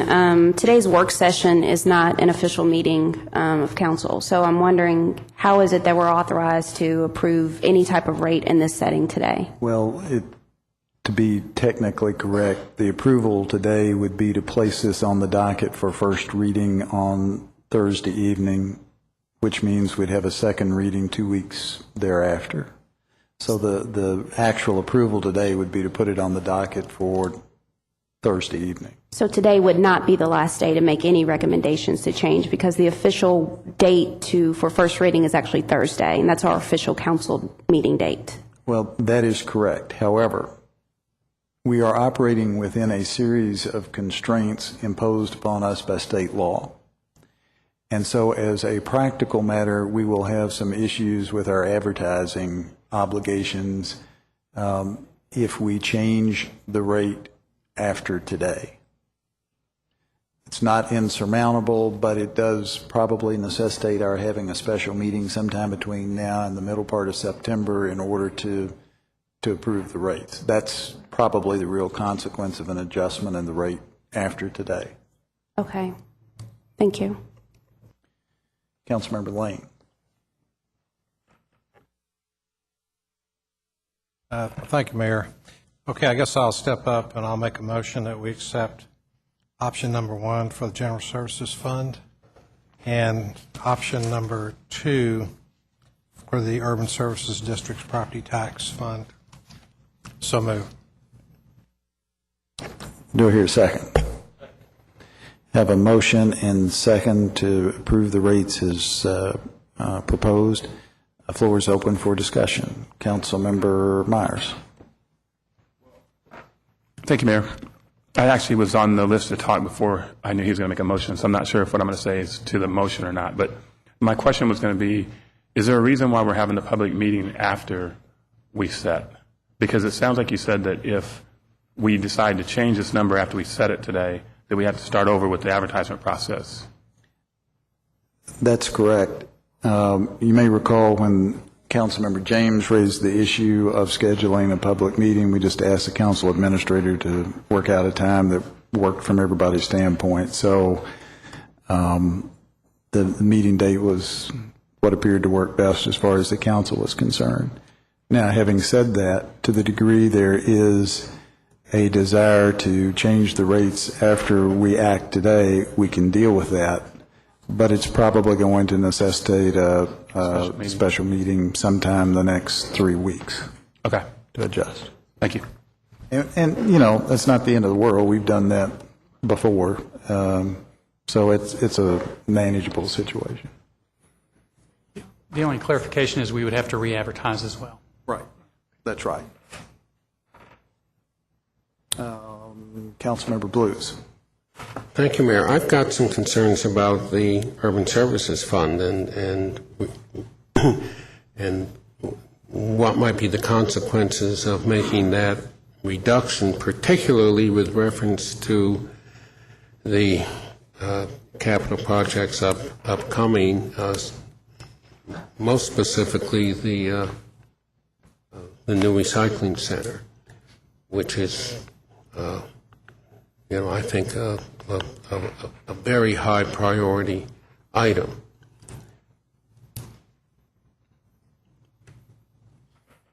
And so perhaps Commissioner Taylor could comment on that. What are our guarantees for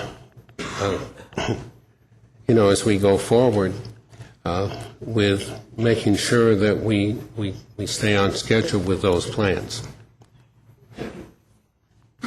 Well, I can't really comment on how that impacts bonding. That would have to be Bill's response. But what I can talk about is the center. What we're doing in order to make some decisions about whether to go forward with a new MRF versus the existing one that we're currently updating would be to take a look at the investment opportunity for that, do a cost-benefit ratio analysis, and then come forward with a plan that we think is viable, that stands on its own merit, and then would propose that we would bond that. That's what we suggested when we went to the Budget and Finance meeting the other day, is suggested bringing forth a project that shows a return on investment that's attractive, and then bonding that project on its own merit. We are currently, of course, updating the MRF almost $4 million with equipment and storage, and that will give us triple capacity at the existing facility. But what we want to look at is, by investing in a larger facility and potentially becoming a regional recycling center, what are the investments and what are the paybacks? So we're taking a look at the whole project from an engineering standpoint, making a decision, and bring forth a recommendation to you about how to go forward with that. What I don't know is total bond picture and how that all works together. So are you suggesting then that there is a question about whether to stay in place on Thompson Road or to move to a new facility? Is that issue is that still an issue? Let me speak to that issue.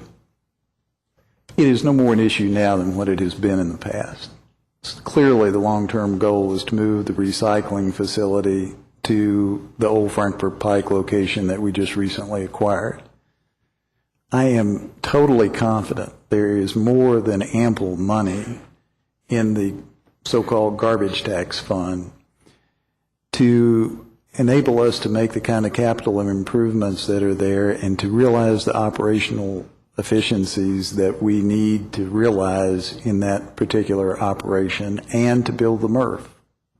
Now, part of the equation in terms of how big and what type of facility we build on Old Frankfort Pike is what kind of revenue is it going to generate. If we conclude that we can generate $10 million a year in recyclables, we'll propose building a different kind of facility than if our assessment is it's only $1 million worth of revenue that can be generated at that facility. As a result of the acquisition of the new equipment that the council approved back in June and that we anticipate installing over the course of the next several months, we will be in a much better position to evaluate, number one, what our recyclable stream will be going forward and what our recyclable revenue will be going forward. And that will be useful information for purposes of making some kind of projections about what kind of facility we have on Old Frankfort Pike.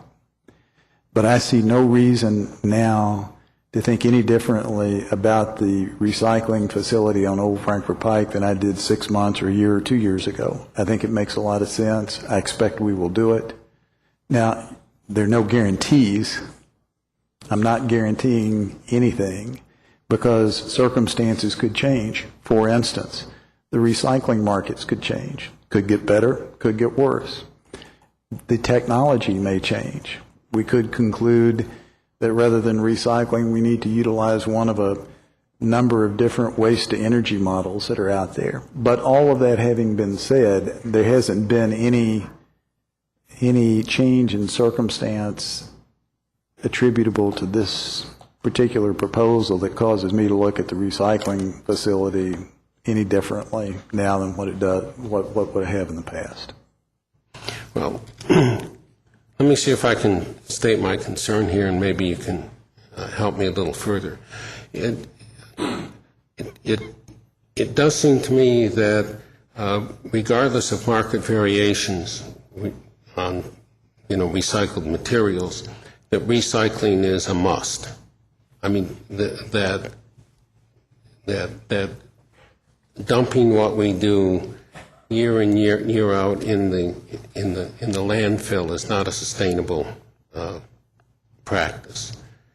And and that as we expand our recycling capacity, we do need to go forward in some fashion with a new location, new facility. Where we are is also not sustainable. So I'm wondering whether the funds we now have in reserve, whether it's your notion that they would be put to other operations, or whether that figures in the mix for expenditure on our future recycling capacity and the new mobile equipment that's going to be necessary to serve it. What I'm worried about is that we get into a situation where the recycling center has to compete against other other and future projects that will be bonded.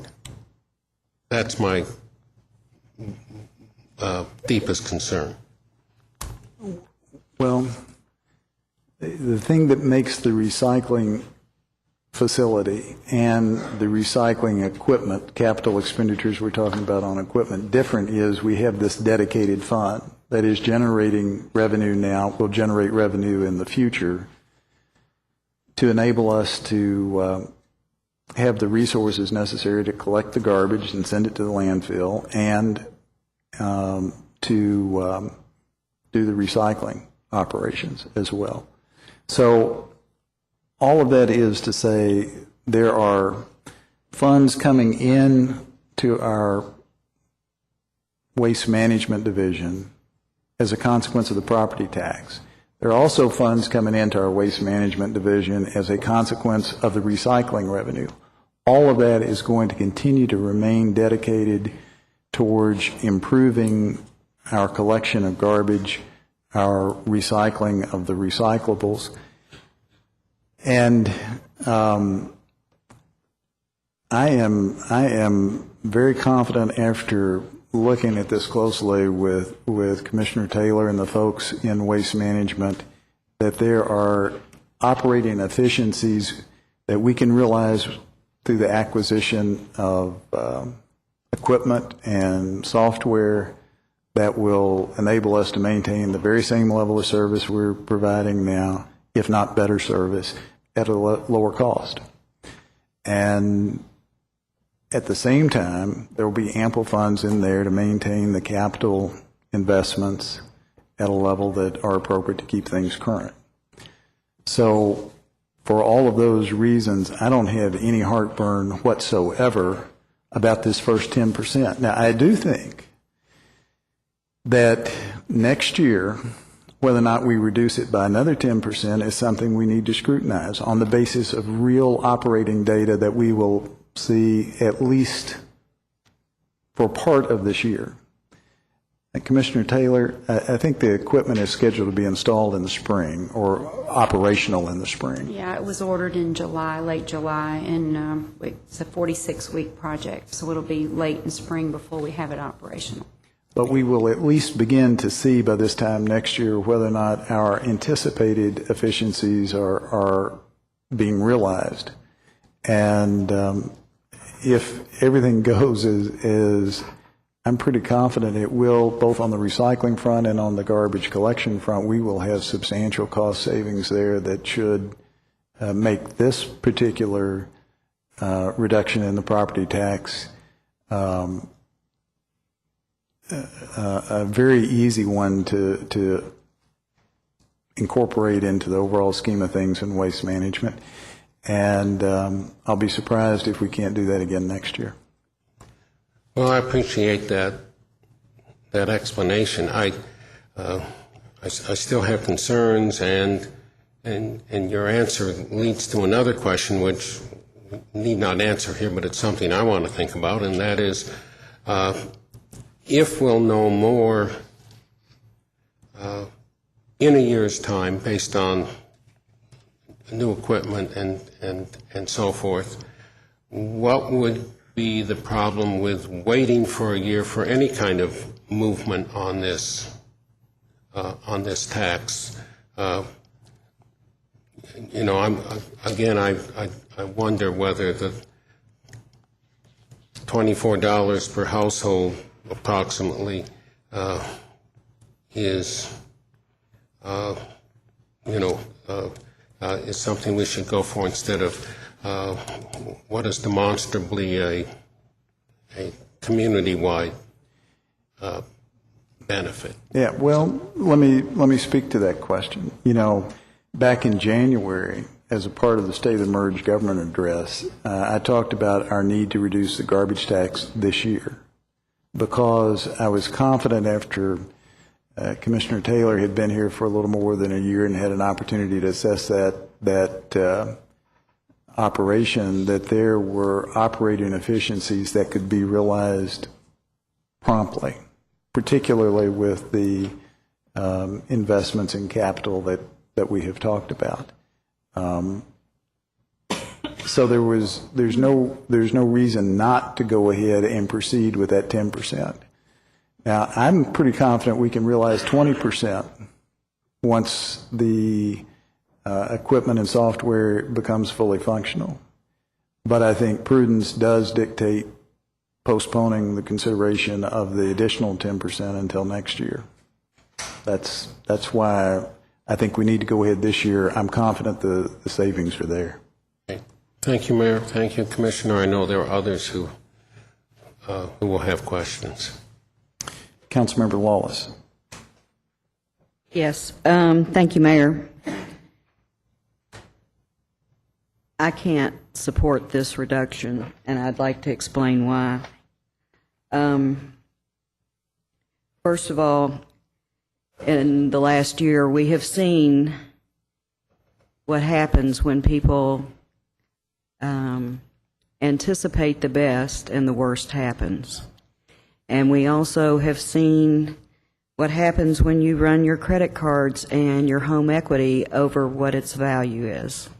And a lot of people are suffering, and our global economy is suffering as a result of this. This is one area where the refuge tax and waste management, this is one area that I have been so excited about because we've had a long-range plan that we saved for. We didn't replace the old trucks because they wouldn't, we waited to replace the old trucks because they wouldn't work with the new recycling center. And we saved to buy the recycling center with cash. Now, just like individuals, our credit rating is based on our Moody Bond Fund rating. Our credit rating is, cities have credit ratings too, and it is based on how much you have in assets and reserve versus how much you have in debt. And part of the reason our bond fund rating is as high as it is because we have this reserve. We have almost $300 million worth of bonding, things that may need bonding over the next few years. And instead of, so $24, $36 a year is a family of three going to a movie once, that we are going to deplete our savings on anticipation of things going well with a system that hasn't been put in place. We just, 2 or 3 weeks ago, we need an extra $600,000 for software that we've already spent $5 million over its original budget for. So we don't know how much the software is even going to cost and cost to implement. We have no idea. I don't know how we can, Mayor, you said you were confident things were going to go really well, but then you listed the things that we can't anticipate. So I don't understand. To me, this would be like telling someone who thinks they might get a raise, who has their credit card pretty full, and is almost underwater on their mortgage, to, oh, well, if you think you're going to get a raise, you should go out and borrow more money, run up your credit cards. You save and plan for the worst and celebrate the best after it happens. We have been asked to be, our goal is to be trash-free by 2020, and I'd like to commend everybody in environmental services and waste management for coming up for terrific, innovative plans for doing that. And I'm excited about those plans. And to give back this money, I know it sounds good, it reads well, we're rolling back taxes 10%. In reality, that's somewhere between probably $25 and $40 per household per year, and putting us in a place where then we're going to have to bond the MRF, and we're counting money in savings of a system we haven't even implemented. We're also looking at going from a flat fee to a fee rate. So what's that going to look like? So for me, this is my personal opinion from where I'm sitting. This is financially irresponsible, and for that reason, I cannot support it. Thank you. Councilmember Gordon. Thank you, Mayor. Well, first I want to thank Commissioner Taylor, and I guess are you still acting, Bill? You're a long-term actor. Acting Commissioner O'Meara, for bringing us the information to support the administration's request. I do appreciate all the hard work you've done on it. And I don't know of any politician who wouldn't like to lower taxes. I think all elected officials would like to do that. I think that what our citizens want is to be sure that we understand the consequences of doing that. And for me personally, I have some reservations about lowering at this time the solid waste fee. Mayor, you mentioned the recycling markets, and there was an article in Business Week probably about 5 weeks ago now, and it talked about the failing recycling markets. And so I don't think we know yet where the recycling markets are going. Most of us up here, I would say all of us up here, are probably huge proponents of recycling just for the good it means for the earth. And so I'm uncomfortable not knowing that. I do think that this decision should be about the big picture, and last week we had some big picture discussion. Although and I've given every council member a copy, some of the new council members may not have seen this August of 2008 six-year capital plan, but it details our capital needs, which do total approaching $300 million, and some of these are not frivolous. There are situations where if an HVAC fails, it will mean we have to immediately put it in because it's an emergency. You'll remember the discussion about the coroner's office needing a properly ventilated and HVAC working situation. There are many of them in here. So that's general fund, and we all understand general fund bonding. But the discussion last week, we did talk about it's all part of the big picture. And in my office, I have the plan of the proposal to use the urban service fund balance. It's a proposal that's several years old, and the proposal was to save the money to improve and build upon the recycling center. And so that plan has been looked at, and it was on the table at one time. But the biggest reason that I will not support your motion, Mr. Lane, is because these operational efficiencies that we're going to save and that we're going to enjoy, I would like to see them first before we take the step to say, okay, we have these efficiencies, we have saved money, now let's lower this tax. And we could do that in 1 year. I mean, I believe in your confidence. I don't totally share that now is the right time to do this. I would rather see that the new trucks and the new system are working and really, truly allowing us to save money. And so then when they do is when I will want to see us drop those taxes. So I will not be supportive of the motion as it is right now, Councilmember Lane. Councilmember Lane. Thank you, Mayor. Well, I don't want to be negative, but I think our solid waste department has been grossly inefficient for probably maybe 2 decades.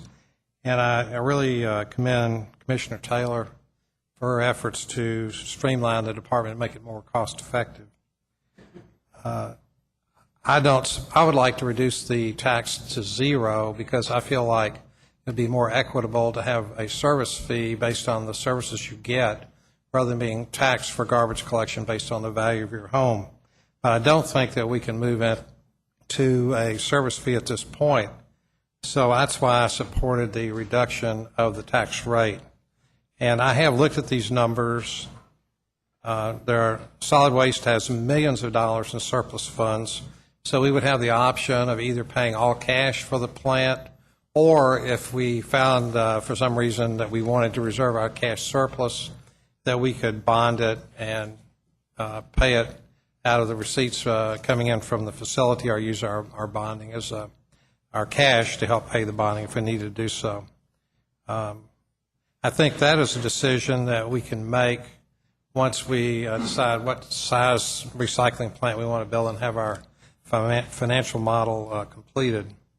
The new recycling plant, because of automation, would reduce personnel cost, and by recycling more product, the amount of hauls we have to run to the landfill would be reduced. That also saves us money. And then we don't have to pay per ton for landfill costs because we'll be recycling a lot of this material. So we'll be saving a lot of additional money there. Also, if we have more recycled products at the same rate that we have today, we will be receiving more revenues. If we triple or quadruple the amount that we're doing today, even if the rate goes down, it will still have more revenue coming in. You know, based on my evaluation of this, I feel like the additional savings that we would create, the additional revenues we would create, and the surplus funds that we currently have would make this a very safe way to approach this effort. So I would encourage us to pass along the tax increase to the homeowners for this service. And it's been creating a surplus for 7 or 8 years, maybe longer. So there's not any reason that we have to continue to make surplus. I think we could just take the surplus money that we have, keep the current revenue that we have, and we're going to be in great shape. Thank you, Mayor. Thank you. Councilmember Myers. Thank you, Mayor. I guess there's a lot of things going on in this discussion, and I guess the first thing I want to say is I think it's wrong that we charge our citizens for trash collection based on the property value of your home. And the reason I asked for the commissioner to do the study was to move away from that type of taxation. Also, it's been my understanding that there's at least $6 or $7 million on the table with recycling if we do the new facility, if we build a new facility and ramp that up. I don't think there are too many profit centers in government, but recycling is one. And not only does that bring a profit into the government, but it also reduces, as Mr. Blue said, the landfill cost and the detriment to the environment. And so my hope is at the end of the day, when we do that study and we go to the fee-based trash collection, that we also end up incentivizing recycling. And so then if you don't want to recycle, then you'll be charged more for not recycling. And then we'll really get at the issue. So all those things being said, the only thing that concerns me about rolling back the tax, because everyone knows I've been a proponent of doing that, and not allowing tax money that we take in a dedicated fund to be used for some other fund. We can't do that, absolutely not. But Mayor, it almost sounds like, and I know you're going to correct me on this or clarify this, it almost sounds like you're kind of hedging on whether or not we're going to do the recycling, build a recycling facility. That's the only concern that I would have. Am I going to raise my hand and swear on a Bible we're going to build a recycling center? No, I'm not going to do that, because there are any one of a number of things that could happen that would make that an imprudent decision when we get around to making the decision. I have no reason to think we wouldn't lunge at the opportunity to build a recycling center. It is a revenue generator. It's good for the environment. It saves us the transfer station costs. It saves us the landfill fees. It saves us the transportation costs. I can't think of a plausible scenario where we wouldn't want to build a recycling center. But I'm not going to say, and I'm not going to bet my house, I'm not going to guarantee it in a formal kind of way that that's going to happen. I just think there are too many uncertainties in life, but I can't foresee a situation where we wouldn't want to pursue it. Okay. I hope that provides a little comfort. And I was not going to ask you to stake your house on or any of those things. Good. What I wanted to make clear was that the vision is still to do that. Yes. Okay, and that we weren't hedging on the vision. No. Understand things can happen. We all understand that. But the goal and the vision is still to build a recycling facility as large as we can build it and effectively make a profit. Right. So that being said, I think I'm gonna support rolling back the tax. Thank you. I hope that clarifies it to everybody's satisfaction. Councilmember James. Thank you, Mayor. Councilmember Lane mentioned there had been some grossly inefficient things going on. I agree, but I think that it came an oversight. It's our council's job to look at opportunities for revenue generators. I think that came from our council. I think that if you look ahead forecasting, years ago, there was a wave going towards recycling as a revenue generator for cities, and there are cities way ahead of us there. And we were it appears from my research that we were so worried about how it was being run that we just didn't do things to say this is what needs to happen and change our structure headed towards recycling. So I think, maybe it's in a bad way right now. Maybe we're headed in a better direction thanks to Commissioner Taylor, Steve Feast, Kevin Bennett that are there, and I'm very thankful. I've done my research as well. And my research does not give me the confidence that some others have spoken around the horseshoe.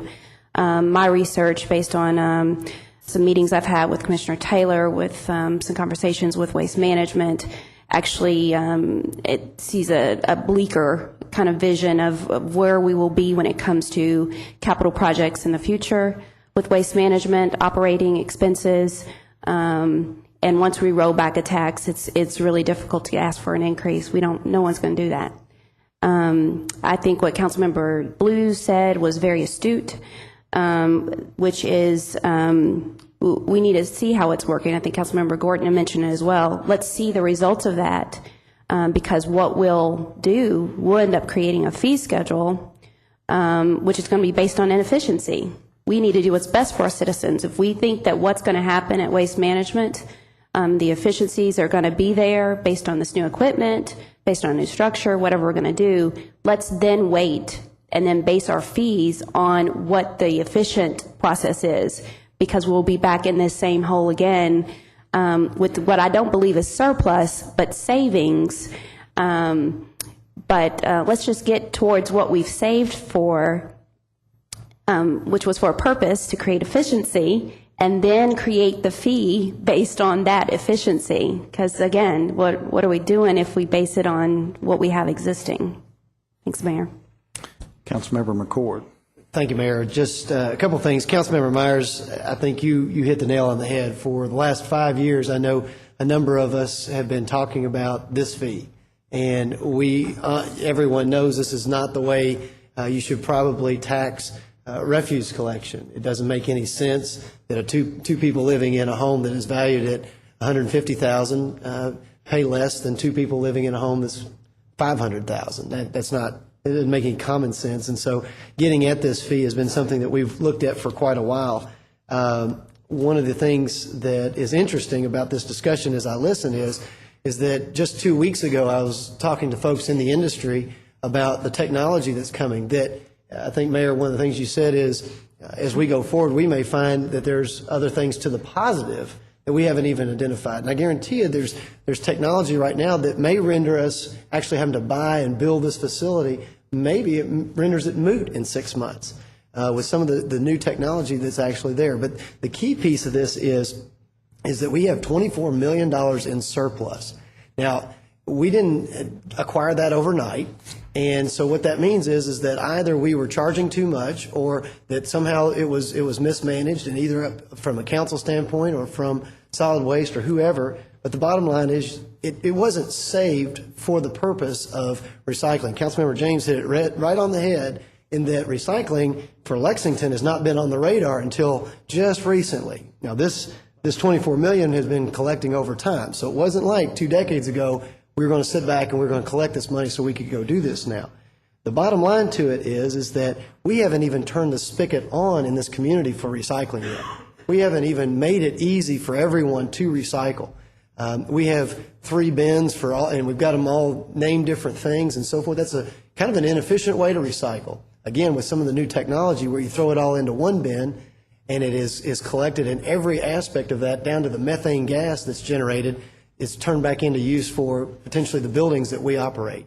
The bottom line to it is, from where I sit, is that people are very frustrated in today's culture. They're nickeled and dimed by their government to death. And while this may be a nickel, it's a nickel you hand back because it's a nickel that obviously we are not needing right this second.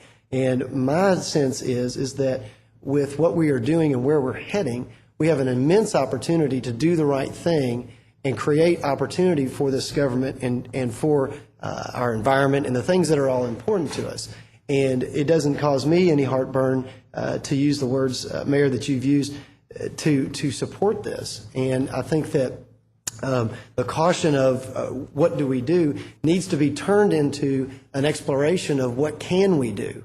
What can we do so that we can take this money that has been that is sitting there right now and use it to maximum efficiency, whether it's used in a cash format or we bond it or whatever it is. The council's responsibility is to find these opportunities of recycling that make this a win-win-win for everybody, and to be fearful to not take this off because, well, maybe we might need it and we might not know, is one of those things where I feel comfortable doing it. I will support the motion. Thank you, Mayor. Councilmember Lawless. Thank you, Mayor. Again, as Councilmember Gorton said, there isn't a politician alive that wouldn't like to roll back taxes. But there is, as Councilmember James very astutely pointed out, a difference between a surplus and a savings. And, I save for things before I buy them. And that's how I've lived my life.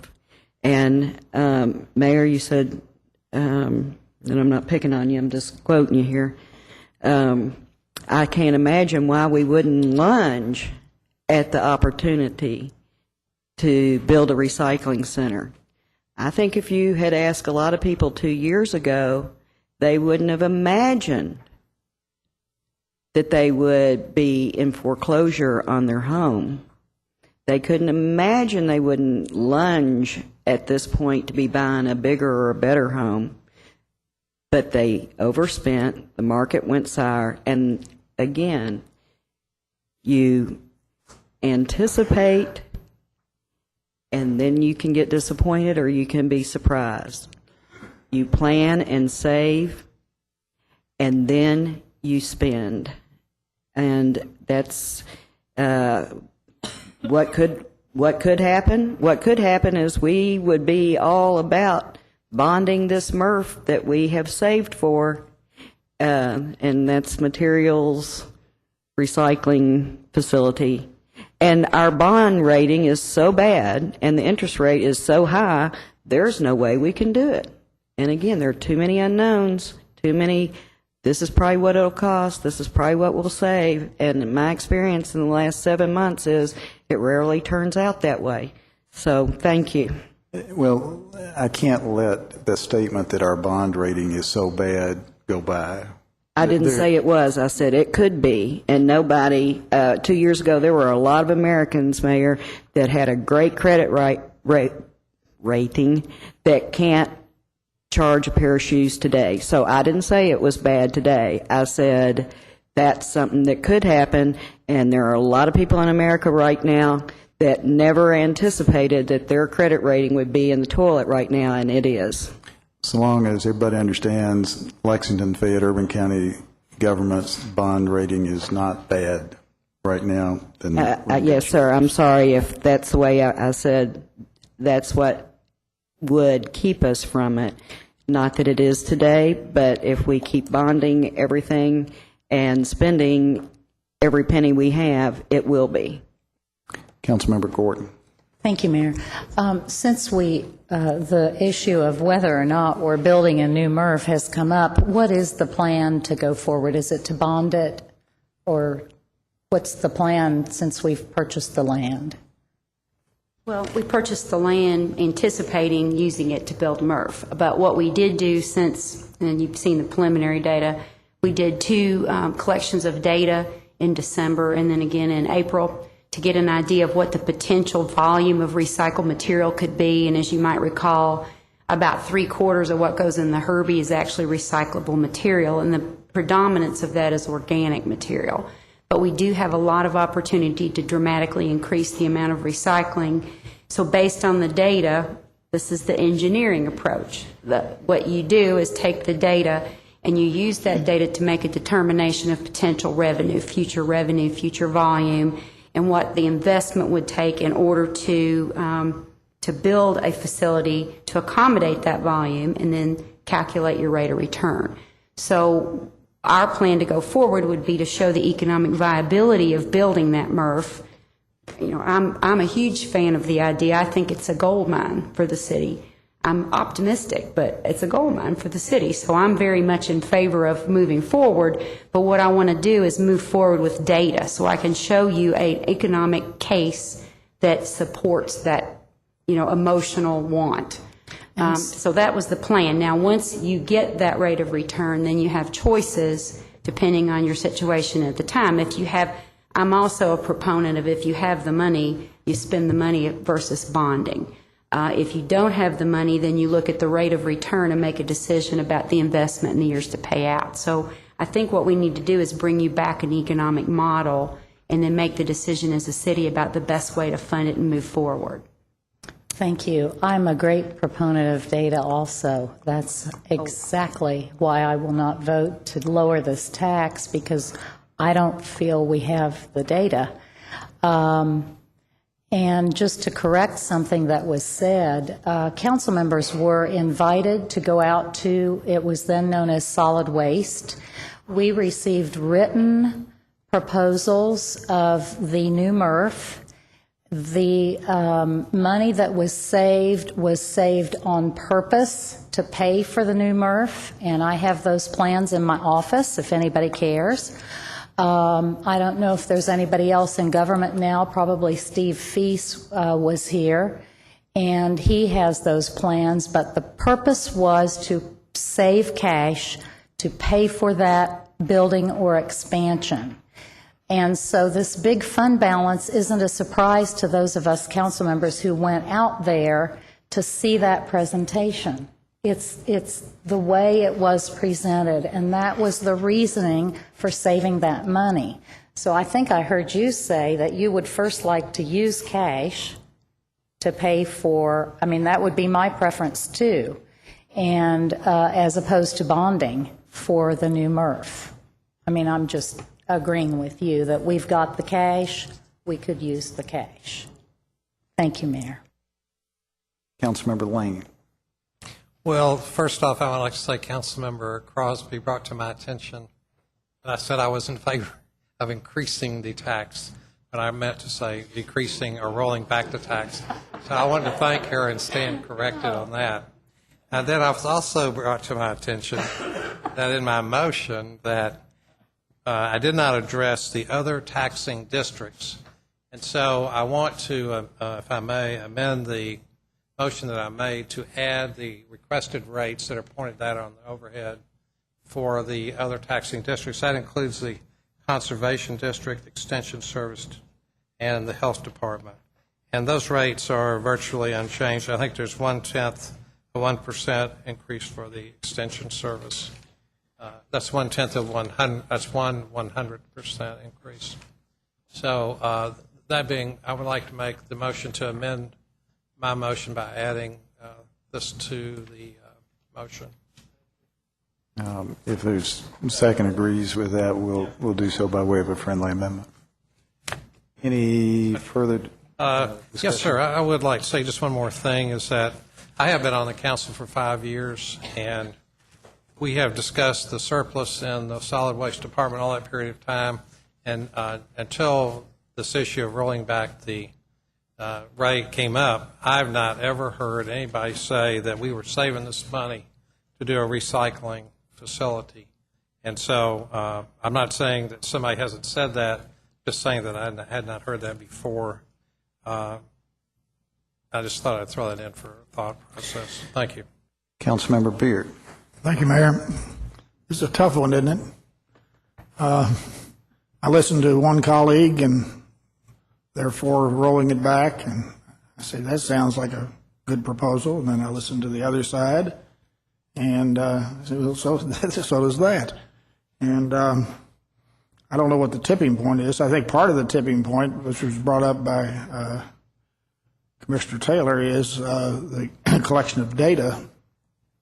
And I really don't like flying blind, which is what we essentially are doing, making, I started to use the term we use in banking, but it isn't probably 100% appropriate. Anyway,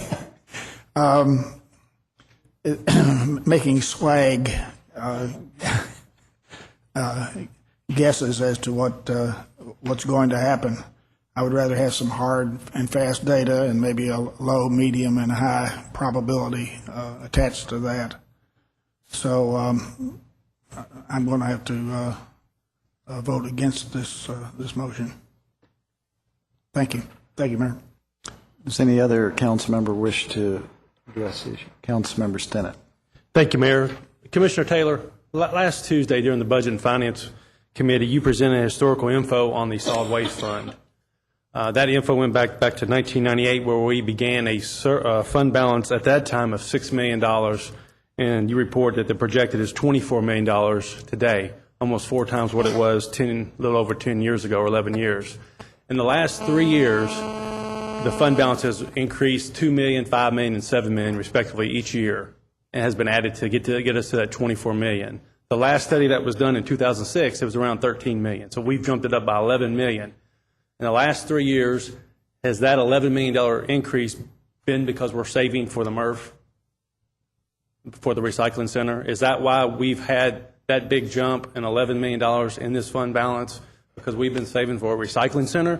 Or that was not my deliberate purpose, but we certainly, I've been here a year and a half, so I can't answer for 3. But have you seen anything in records, notes, anything that says the reason why we haven't spent those monies the last 3 years or even 7 years is to save for a recycling center? Not to my knowledge. What we discussed when I first got here certainly was the MRF was overcapacity. It's not efficient. We do not have storage. I've talked to the council about all of those things. So our immediate need was to improve and enhance the existing MRF because it's what we have, it's what we're able to use today. And so our top priority was to get that MRF upgraded, and that's what we're planning to do this year. The other piece that we were able to incorporate in that, and we held up in purchasing additional trucks because in putting new equipment in the MRF, we gave ourselves the opportunity to single stream. That means we can standardize to one vehicle, and we're pretty excited about that. That's going to be part of the savings that we give back. But the money that we've accumulated in the last couple of years since I've been here has been primarily because we held up deciding what capital to invest in until we knew what we needed, and we've selected that and purchased the equipment in July. And the second piece was what vehicles did we need to accommodate, and could we go to a single stream system? And that decision has been made as well. So I think a lot of the increase that jumped up over the last couple of years is that we had not made capital investments.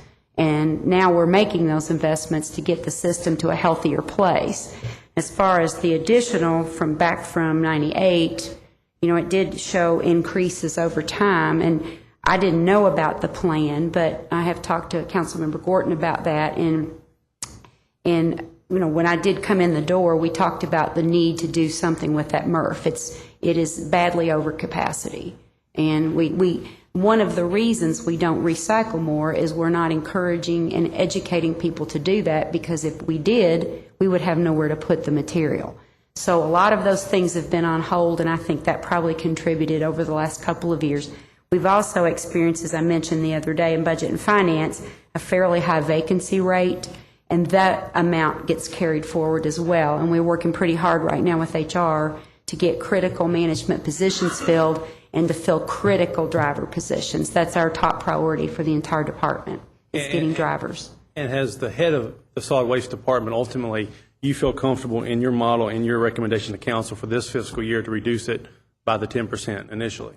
We can deliver that savings. And you can deliver the same service that we're getting today without a reduction in service and still hire the 58 positions that we need to fill, or whatever the exact number is? Based on our calculations, we can deliver that. Okay. Thank you, ma'am. Thank you, Mayor. Thank you. Councilmember Lawless. Excuse me, Mayor, point of order. She's already spoken twice on this topic, so abide by the council rules, speak when Okay, twice. that's fine. Mayor's spoken several times, too. Stand corrected. Councilmember Henson. Hi, Commissioner Taylor. Wouldn't you think that the large balance would also have to do with the efficiency of the department? I mean, you've gone to a one-day pickup, you're using automatic trucks, your lifts. Wouldn't that, I would think that would have a lot to do with... Well, actually, our operating costs have not gone down. And even though I know people refer to the one-day pickup, what we've really done is gone to 2 pickups in one day. For example, in my home, my Rosie's overflowing every week, and my Herbie's about half full. So I still get 2 containers a week picked up, but we get it on the same day. And it still costs us, because we have separate trucks and separate systems, it's the same as going, you have 2 trucks picking up 2 containers. So the operating costs, for the most part, have held fairly steady. They haven't gone down. We have moved in the direction of automation, but we certainly are not where we need to be. We still have to use a lot of human beings to pick up a lot of heavy things. So as we move into the future, we definitely will be automating more with that single truck. We'll be able to automate that truck and eliminate some of the heavy labor that people have had to do and reduce our employee injuries, which is a big critical component for us. So I think we've been fairly steady. We do have a chart that we gave to the Budget and Finance Committee that I can make sure you get a copy of, and just to show you our numbers. Okay. Thank you. Okay. But I did want to comment, in the Budget and Finance Committee meeting, I remember saying that I'm not satisfied with the service as far as the garbage pickup, the trash and garbage pickup. I feel like there are certain areas of town that maybe need more attention due to the population that live there. For whatever reason, that needs to be done. So I'm not really in favor of reducing the amount of money that they get. I mean, they really need to provide the service. And, and I know you say, well, if we reduce this 10%, you can provide the service, but I'm saying it's not being provided. And I just want to make sure that's clear. And I know that you and I spoke about it. And when and you're great, you do great with sanitary sewer and so forth, but in waste management, it is just not being done. Thank you. Does any other council member who's not yet spoken wish to do so? All right, I think we're ready then to vote on the motion to set the property rates as specified by Councilmember Lane. Those in favor, please vote aye electronically. Those opposed, vote nay electronically. And we'll wait the tabulation. Motion is approved by a vote of 9-5. All right. That takes us down, I believe, now to the council reports. If you wish to report, please indicate. You were on there. Councilmember Crosby, go ahead. Thank you, Mayor. I just had one thing as our public safety link. We're getting ready, I guess, at the end of September to wrap up the first quarter. And I don't know if we need to work with you all or if Artie has to arrange for the fire department to get on the agenda. One of our recommendations was, and that this was approved by council, was that the fire department give us quarterly updates on how things are going with their overtime budget, as well as their hirings and everything. And just with 1 month left in the quarter, I would just like to request that we don't lose track of this and that they get in and give us the first quarter update on how things are going. So if someone could make sure that that happens over the next few weeks, we would appreciate it. Thank you. That's all I have. Commissioner Bennett, if you check with the chief and make sure we get that info in a timely fashion. Thank you. Councilmember Gordon. Yes, I make a motion to move the Neighborhood Development Fund list from September 1st to the docket. All in favor of approving that motion, please indicate by saying aye. Aye. Opposed, no. Motion carries. Okay, Councilmember Lawless.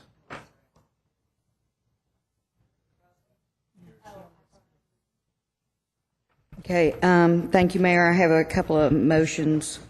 One, I move to place on the docket for the council meeting of September 3rd, 2009, a resolution imposing a moratorium on the issuance of building permits for additions on residential structures in excess of 25% of the existing square footage of the structure in residential zones unless proposed addition would result in a final structure totaling 1,500 square feet or less within the urban service area for 1 year or until the council takes final action on possible amendments to the text of the zoning ordinance or map amendments, whichever occurs first, for the purpose of allowing time to study existing regulations for residential zones and consider amending such regulations or adopting map amendments to protect the character of existing neighborhoods within the boundaries of the urban service area. Second. I have a motion by Councilmember Lawless, second by Councilmember Gordon. Any discussion? Councilmember, okay, let me see. Councilmember Meyer, several folks. We'll start with Councilmember Myers and Stinnett, Crosby, Lane. Thank you, Mayor. I guess my question, I don't know who would be the person to direct it to, but we had a moratorium like this back, I think, from 2001 to 2003. And my question is going to be, what was looked at with respect to the ordinance and zoning laws as a result of that moratorium being put in place, and what's going to be different this time? If it's just going to be another moratorium for an extended amount of time, and then it's released, and then people can go back to doing whatever they're doing, or is someone actually being charged with looking at the current ordinances and coming up with a solution long term? What happened, as I understand it, is the moratorium was lifted in 2003 when there were text amendments passed by the Planning Commission and then passed by the council that were expected to alleviate the problem. Somehow and for some reason, they are no longer working. And so what we have is we've got a patient in the emergency room hemorrhaging. So we need to stop the bleeding and then look at the cause and the cure. And so another motion I'm going to make is that we refer that to the planning committee for study and hopefully get to the cause and come up with a cure sooner rather than later. So, and we can debate this at first and second reading, and I've talked with somebody from the Remodeling Association and the home builders as well as neighborhood associations. I welcome any input and certainly any friendly amendment that would have an unintended impact I would certainly want to hear about and would support. So that being said, right now we have a situation in some of the areas where overnight there have been building permits given for, well, you heard the testimony at the last council meeting, and so it's an effort to stop it immediately so we can do as quickly as possible a study of what the cause and cure could be. I guess what I'd like to see happen as a part of this, and I don't know if I make an amendment to your motion or if it would take that. I also heard, I think we were talking earlier, and you said that there are people that are adding onto their homes without building permits. So I guess what I'd like to see is someone from the administration come and speak before this gets second reading as to what was done last time there's a moratorium in place and why that did not work. That wasn't addressed last time, but I'll have another motion about that. So right, the building without a building permit wasn't addressed, but you're saying that they did do some fixes, but they apparently didn't work. I think they worked temporarily, and then as time went on, people found ways around the fixes. Probably Chris King and Dewey Crow are the two most knowledgeable folks about the history of this, and we'll be glad to make them available to you. Those are good questions. Dewey Crow's back there now. Can you come up for a second? All right. What I want to do is make sure that we deal with this issue without just putting this moratorium in place and then seeing what happens later on. If we're going to do the moratorium, I want to know what happened and why it didn't work and what they're going to do different this time. I think the folks in law would say we've got to be working on a real fix while we put the moratorium in place temporarily. So we've got a legal obligation to do that. Okay. So I guess, Mike, you've heard the conversation. What happened last time the moratorium was put in place, and how did people find a way around that now? Yeah, well, if memory serves me correct, the moratorium that they're referring to was put in place around 2000 or so to allow to the issue of duplexes, I believe, was the specific item that was affected in the 1 and 2 family zones where you can build duplexes. We were seeing these large conversions of duplexes to increase their size to basically house more folks at a time. That moratorium was put in place while it was studied as to what best method put in place to address that. And I think the outcome of that was the infill and redevelopment overlay area to cover the specific parts of town where it was felt that this problem was occurring to the greatest extent. And that was put in place. I believe that was finalized probably in 2002. Again, I'll defer to someone else has the more correct dates. That did, for the most part, have its intended effect. It did slow those types of projects down because it required certain floor area ratios, certain yard restrictions, certain attachment methods to go to the existing house, and for the most part, it was fairly effective in slowing down those types of large additions that we were seeing done, especially to duplexes. Now, what we think has happened over the years, we've, especially in the recent housing downturn, you've had moderation of housing cost. It's now become a little more economically feasible for these projects to be kind of looked at and put in place on single-family homes in R1 districts, and where they can financially add the addition and hope to recover it through the rental of the property. And again, we think that's partly based on the fact that you've had moderation in the housing cost. The market has gone down, construction costs have moderated. It makes it affordable to do that. And these different developers have learned to work within infill and redevelopment guidelines to still produce the product that they're looking for on these properties. So we think it's just been an adjustment because of market conditions and because people just learn how to work within the guidelines that have been established, that you're seeing kind of a resurgence of this type of issue. Okay, thank you. Now, you asked that we make somebody available before we meet again. If you'd like for them to come back, we'd be glad for them to. If that is an adequate answer, then we'll. I think I'd like to have them come back because there may be some people in the community that want to speak to the issue as well, and we want them to be available to answer questions. We'll do that. Thank you. I had Councilmember Stinnett next, but I understand Councilmember Crosby has a bit of a time constraint, so Councilmember Crosby. Thank you, Councilmember Stinnett. I guess my question is, and Mr. Crow just kind of touched on it a little bit back with the previous moratorium, that it was just directed in a certain area where there is a problem. And I believe that the reason why this came up was because we had a complaint.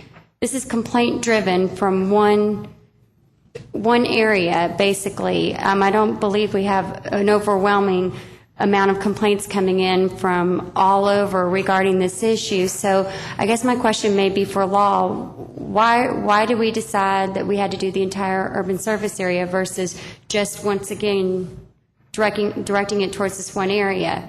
We've done it in the past. Why, as Councilmember Lawless said, we see we have a hemorrhage.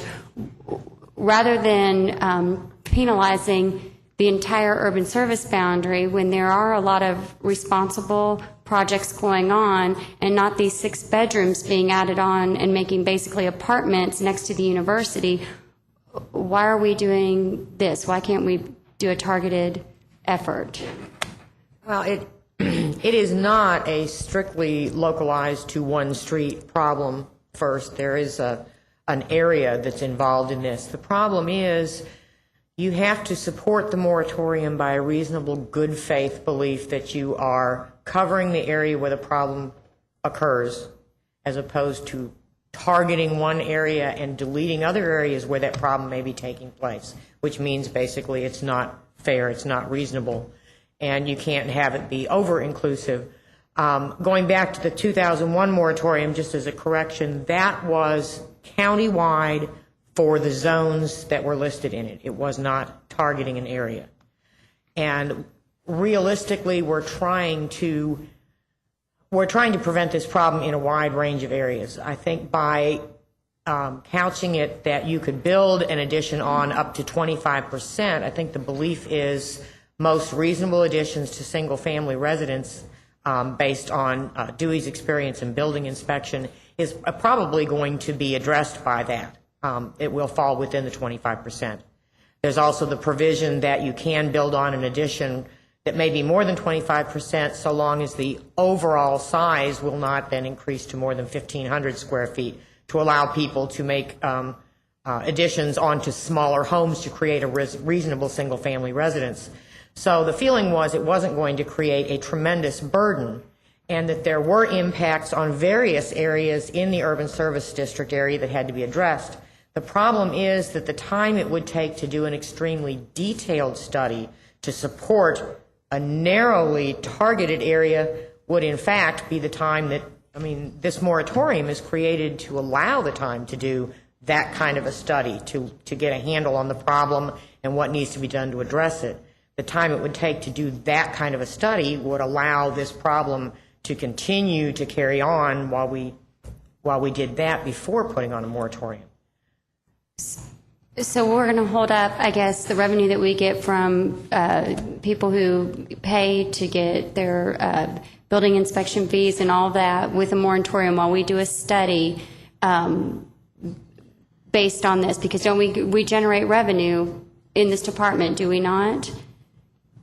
I'm afraid Dewey would probably have to answer to that. I really don't know the nuts and bolts Dewey. of what kind of revenue.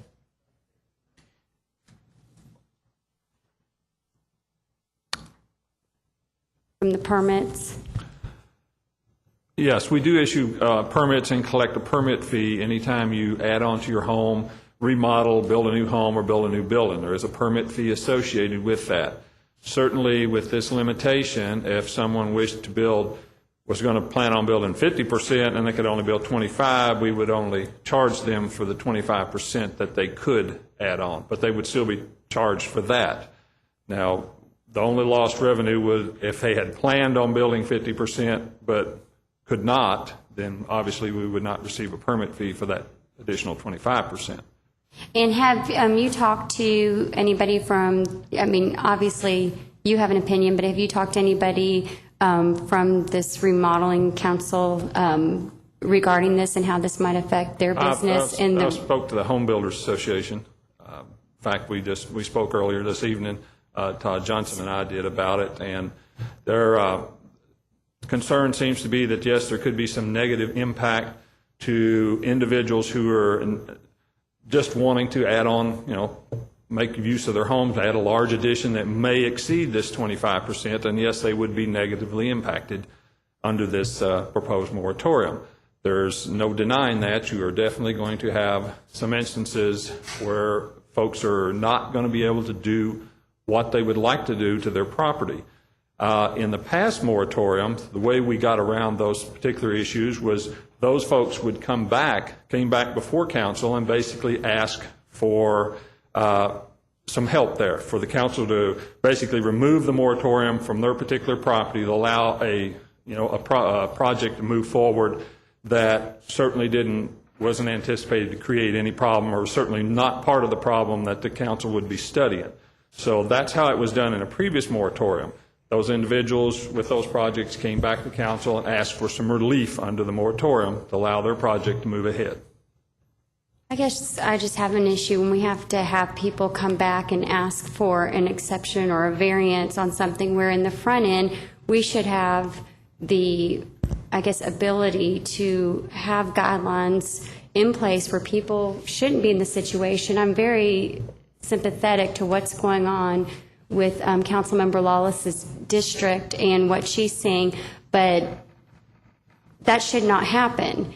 It should never be allowed to happen where somebody can add on an additional 6 bedrooms to a single-family house, but yet we're going to penalize, as far as I believe, people who want to be responsible with additions and are doing things the right way, whether it's over 1,500 square feet or whatever the guidelines say, and then we're going to have to make them take an extra step to come back and get extra special approval from us because we have a very small group of people who can't do things the right way.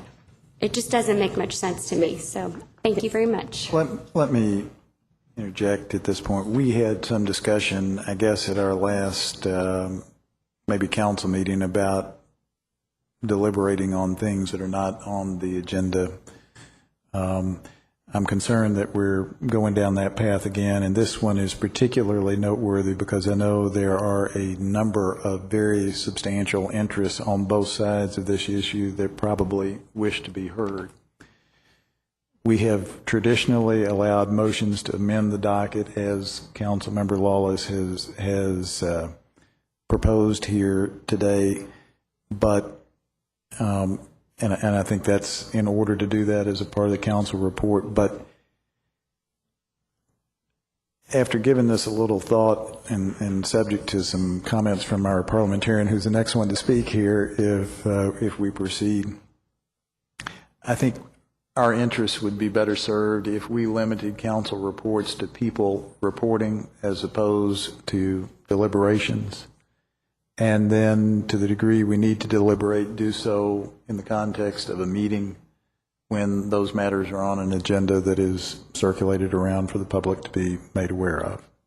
Now, I'm not going to be crushed forevermore if the council concludes that this discussion needs to go on. But I think in the context of our rules, the way I look at them, we ought not be engaging in a substantive discussion of the issue at this point. Mr. Parliamentarian, correct me if you feel my interpretation is in error.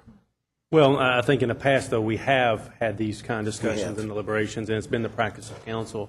But I do think at the same time it should be limited, though, to whether or not we should actually be placing it on the docket, and whatever information the council member would need from administration to be able to make a decision whether or not we should place it on the docket would be relative. To actually get into changing it around and moving it around does get into the public input side and may not be appropriate. But I would think this would be appropriate. I mean, Well, that's a valid point. And so to the degree you have questions about information you need for purposes of determining whether or not this ought to go on the docket, that's appropriate. and I do.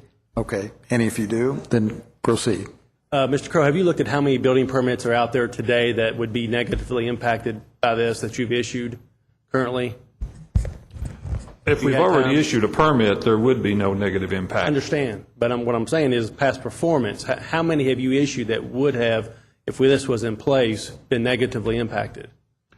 Have you We pulled those don't numbers? have a statistical number where we can track how much percentage that would apply to any particular addition. I don't have a way of collecting that data. Okay. Where we based our decision that 25% was probably a reasonable amount was general anecdotal evidence from field staff, plan reviewers, those folks in my office that look at these things on a daily basis, that for the most part, the additions and things we see done fall roughly around 25%. Again, I don't have hard data to back that up. It was just a general consensus of staff within my office and senior folks that see this day in, day out, that we felt 25 was fairly reasonable. Obviously, there will be numerous projects that will be negatively impacted. Okay, very good. Thank you, Mayor. Councilmember Lane, then Councilmembers Blues and McCord. Are we continuing to discuss this, or? Well, from the standpoint of whether or not to put it on the docket at Thursday night's meeting. All right. In that case, I'd like to make a motion to table this and to put it onto the work session docket for next Tuesday so we can have a full discussion on it at that time. So move. We don't meet next Tuesday. Excuse me, the Tuesday following next Tuesday. So the motion is to table the matter until the work session on the 15th. Is there a second? Okay, motion dies for lack of a second. Anything further, Councilmember Lane? All right. Well, in that case, Mayor, I guess I'll say something.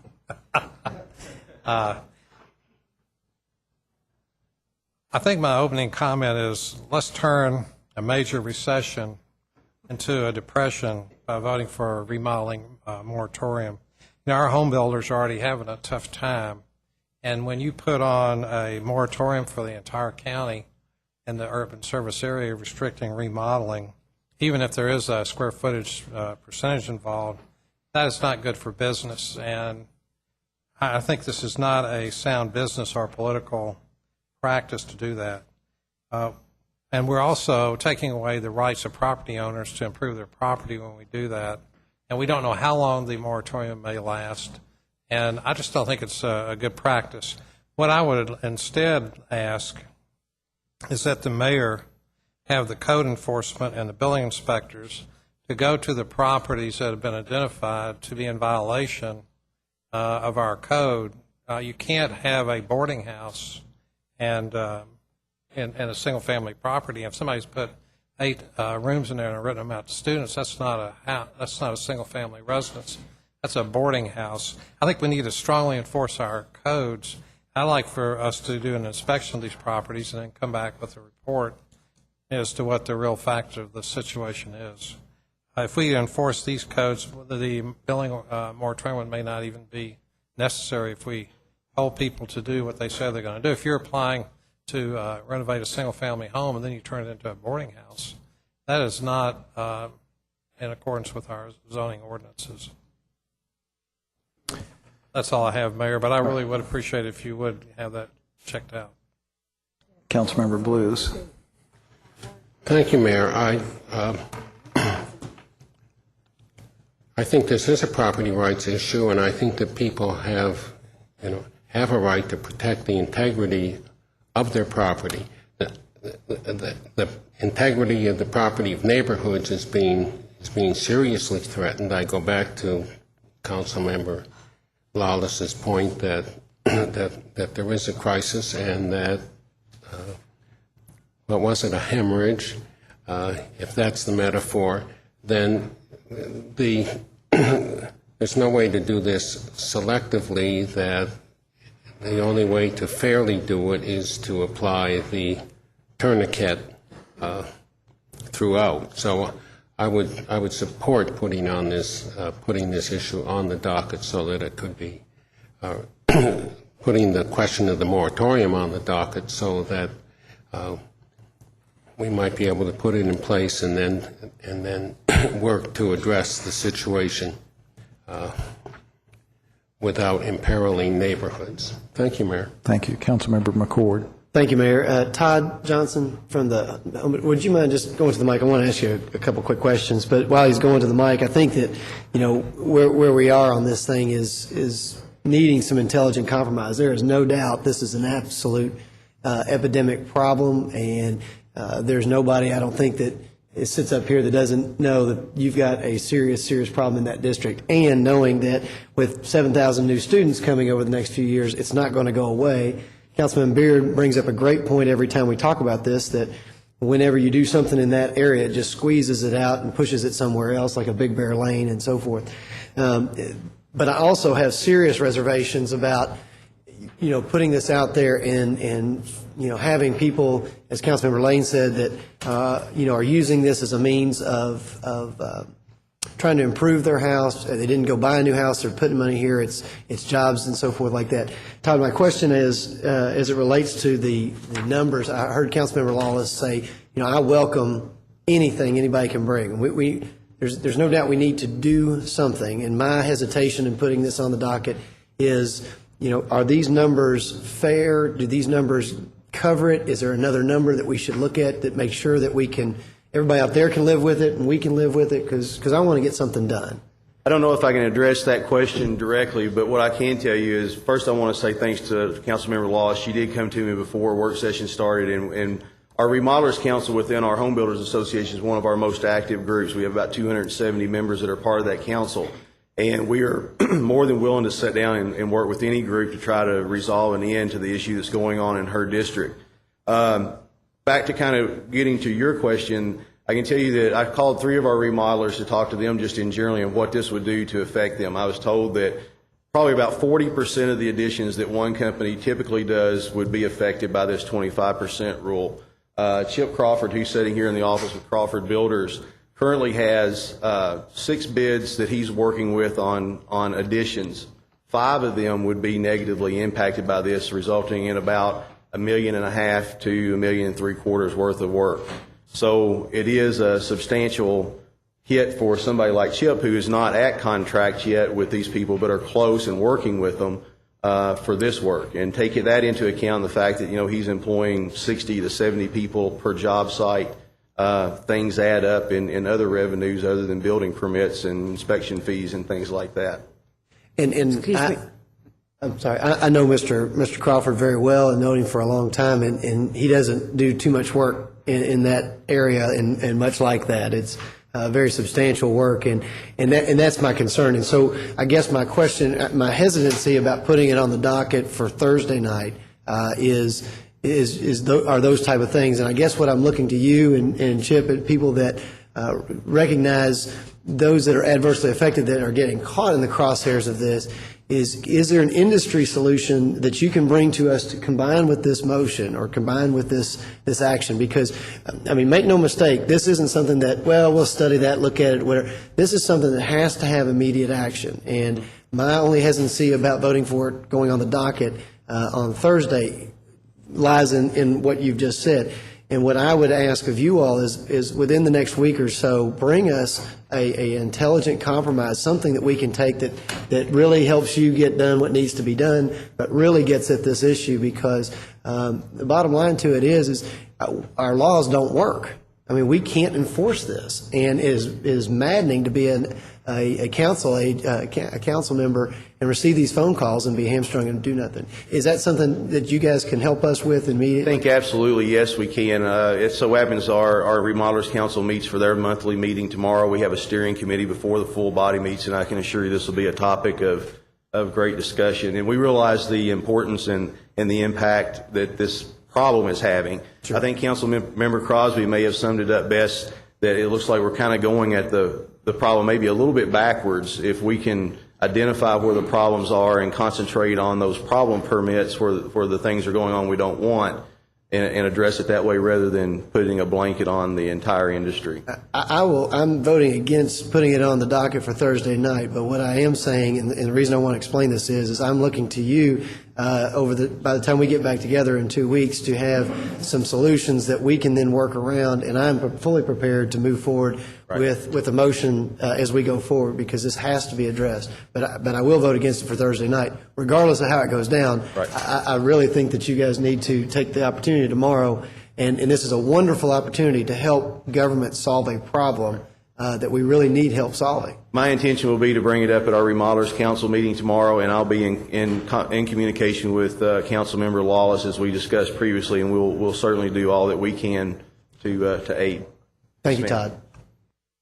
Councilmember Lawless. I just want to say the last thing in the entire world I want to do is punish responsible homeowners, and many are being punished by irresponsible additions, or to do anything to interfere with your business or any other business. So thank you. We appreciate that. Thank you. Motion on the floor is to add that item to Thursday night's agenda. Any further discussion specifically on that, Councilmember Martin? Thank you, Mayor. I agree with Councilmember Lane that this is not a time where we want to I guess, impose hardship on our remodeling community. And I, being a real estate guy, I understand their pain at this time. I'm going to vote against this at this time because I don't think we've really found a solution. I'd like to maybe have a hearing on it or something where we can get some advice and some expertise brought to us. I'd like to see our planning and engineering departments really come up with a good solution, because I tell you, we around this circle aren't good enough, we're not experts enough to be able to develop this. I mean, we need them to come help us figure this out. And our task is, how do we prevent single-family residents from being turned into apartment buildings or boarding houses? And so I would Point of order. I don't think that's about whether or not to put this on the docket, is it? I would support putting it on the docket at a time when we can get some more information in front of us. Thank you, Mayor. Thank you. I think, okay. These are folks that wanted to do council reports, and so I'm kind of getting a show of hands in terms of people that want to speak to the issue of whether or not to put it on the docket. So Councilmember Feigl, then Councilmember James. I don't have this kind of problem in my neighborhood yet, but I don't think it's too far away, particularly if we begin to approach student housing issues where we're beginning to limit density, which is one of the proposals. I will support putting this on the agenda, but not because I think it's ready for us to vote on, but just so that we can move it forward. And hopefully, in the meantime, we can get input from our staff and input from the professional organizations that whose businesses this will impact. If we can't get all the information we need at the next council meeting, then I think we always have the option of tabling it to wait for more information to come in. But I would like to see this move forward. It is a problem that needs an immediate solution, and we may not get that immediate solution, but at least we can take the first step. So I would like to see us support putting this on the agenda so that we can try to get that feedback in a very expeditious manner. Councilmember James. Thank you, Mayor. I agree with Councilmember Feigl. I will support the moratorium resolution going on for the docket for Thursday.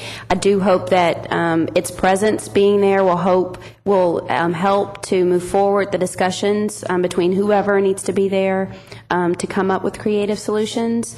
And at any point, it can be pulled and tabled, removed, whatever is necessary. But I don't want to see this. I want to see it slowed. I'd like to see it move forward, and just knowing at any point that council can remove that. Thank you. Vice Mayor Gray. I agree. I'm going to support the the resolution for actually the same reasons. I think we've all come to learn that when we're faced with and presented with the kind of wholesale destruction that's occurring, that we have to do something, and that the best way to solve some of these issues is to press forward with an initiative like this. And I know Chip and his dad, and know the company, and I'm in the construction business. I understand completely the level of distress that exists in the industry. And what we're trying to do is work here to avoid the continued destruction that's occurring in these neighborhoods while not compromising the businesses and the homeowners who are responsibly initiating new projects. Thank you, Mayor. I think we're prepared to vote. All right. Councilmember Beard. I, too, am going to support the motion, primarily because I do think that we need to move forward with this. We've been flying with some assumptions of having some data available as to what the norm is, or close to what the norm is, as far as the size of some of these projects. Whether it be building inspection or the PVA's office, the data is out there somewhere to be collected, and can be collected so that we can do something intelligently. And maybe 25% isn't right. Maybe it's 35%, or maybe it's 30%. I would like to see that information brought to us somehow between now and the time that we might vote on it, and hopefully that can happen. And with the home builders' input also, we have our builders and our citizens come down here to appeal, to discuss with the Board of Adjustment, with the BOAR. I see this not much different than that.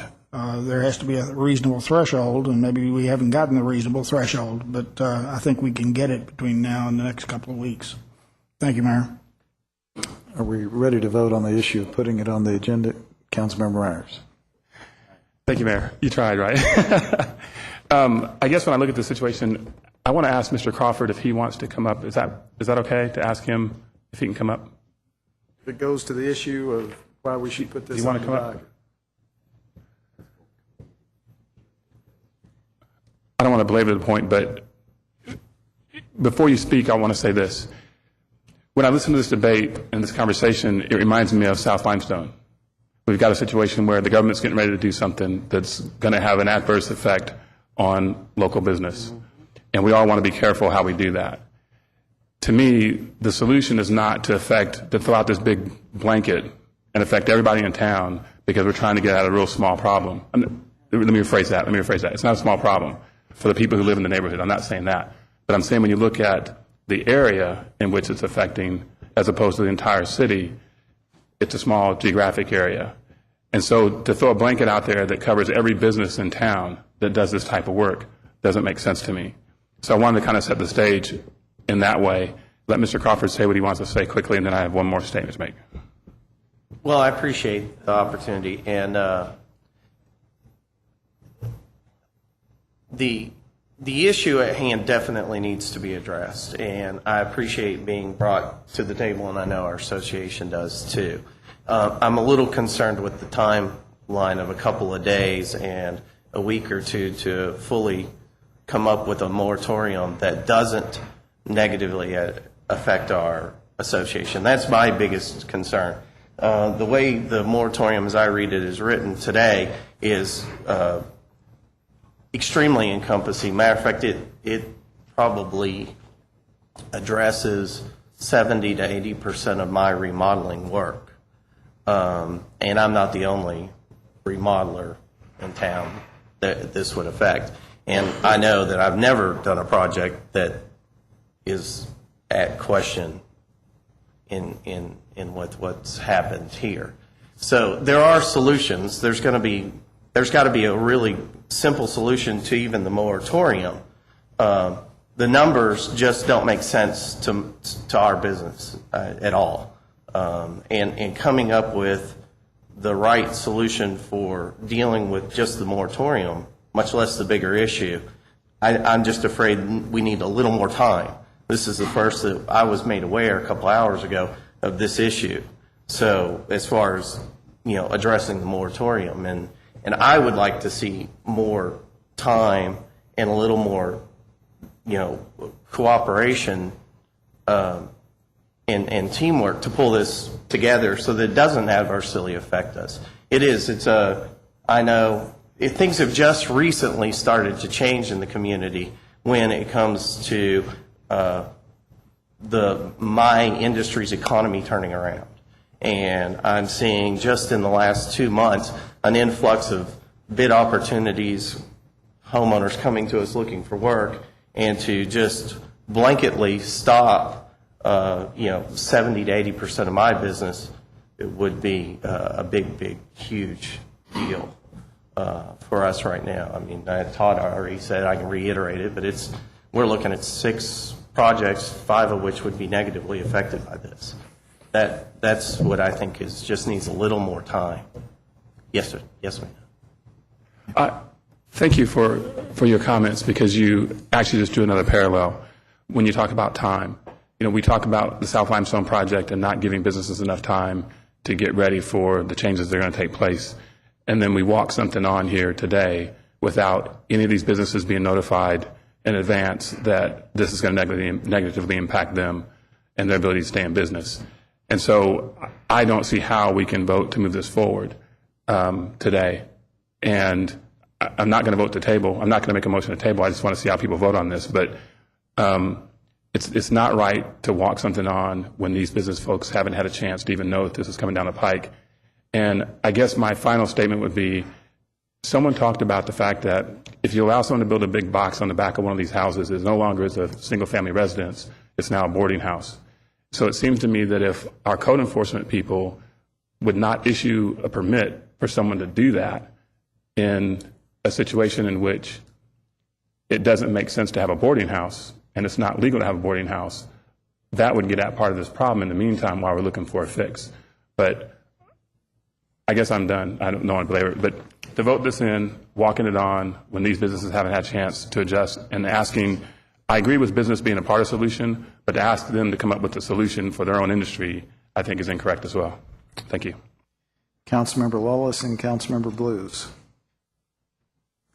Thank you. I was going to wait to walk this on, but was asked to go on and do it. And I take exception to this being like South Limestone. This hadn't been put out to bid with the dig date before it came to council, and that's a big difference, but I'm not trying to debate. But again, one of the great things about this, that I'm sitting here, is this is not a new problem, and it is not a small problem. But by golly, all of a sudden, people want solutions. I've been sitting in the Student Housing Task Force for a long time, and not nearly as long as a lot of people, while we've gone around the merry-go-round while the destruction. So I'm really excited that bringing this forward is getting people energized about addressing a problem that is systemic in our community, and not just in my area, but in lots of areas. And maybe we'll get that text amendment and get some of these things defined, and that, hooray, if it does nothing else but get the fire under people's feet, then by golly, it's worth it. Thank you, Mayor. Councilmember Blues. Thank you, Mayor. The Councilmember Martin observed that we are not experts, and I couldn't agree more. And that's the best reason of all why we should have this moratorium at this time to stop the destruction of neighborhoods. People have a right, it seems to me, to to their property values, to the sanctity of their neighborhoods. And Councilmember Lawless is absolutely right too. This should, and I think it will, get all of us the property owners, the council members, the home builders, the remodelers involved in coming up with a, with a solution that we can bring forward. But we do have to stop this destruction, and I think it's a critical matter, and we should put this on the docket and debate it there. Thank you, Mayor. Let's proceed to vote. Those in favor of adding this item to the docket on Thursday evening, please indicate by saying aye. Aye. Opposed, no. Let's vote electronically, please. Those in favor of adding it to the docket, vote aye. Those opposed, vote no.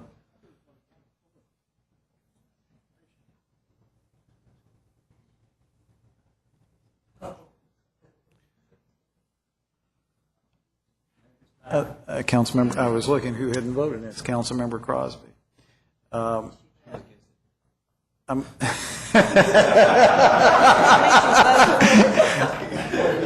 going to vote aye in the interest of moving this ball along. It has been stalled in the Student Housing Task Force for 2 solid years. It was in the Planning Committee 2 years ago. Now, having said that, I recognize there are a number of businesses that have the potential to be adversely impacted, and so I would ask the folks in planning, law, and building inspection to make this a top priority, to pull together the information necessary to have the debate pronto. And let me ask, well, just a moment, before going any further, there was, my understanding, a Student Housing Task Force meeting last Wednesday. Has that report been finalized yet? Because if it is, we need to get that on the table post haste so everybody can consider it. I started to give an update the other day when the question was called and I was cut off. So I will be happy to tell you now. The process is that the task force has finished its work, and the recommendations are going on to the Town and Gown Commission to have their input, and then it will come back to the council. Then I'd just like to get a copy of the report so we can get it on the table for purposes of this discussion on Thursday evening. It is not final to the council yet. Mike Moiser's the chair, and you could talk with him about getting a draft. How many folks are members of that student housing task force? Does anybody have any objection to bringing a draft of the report here? Yes. Okay. Well,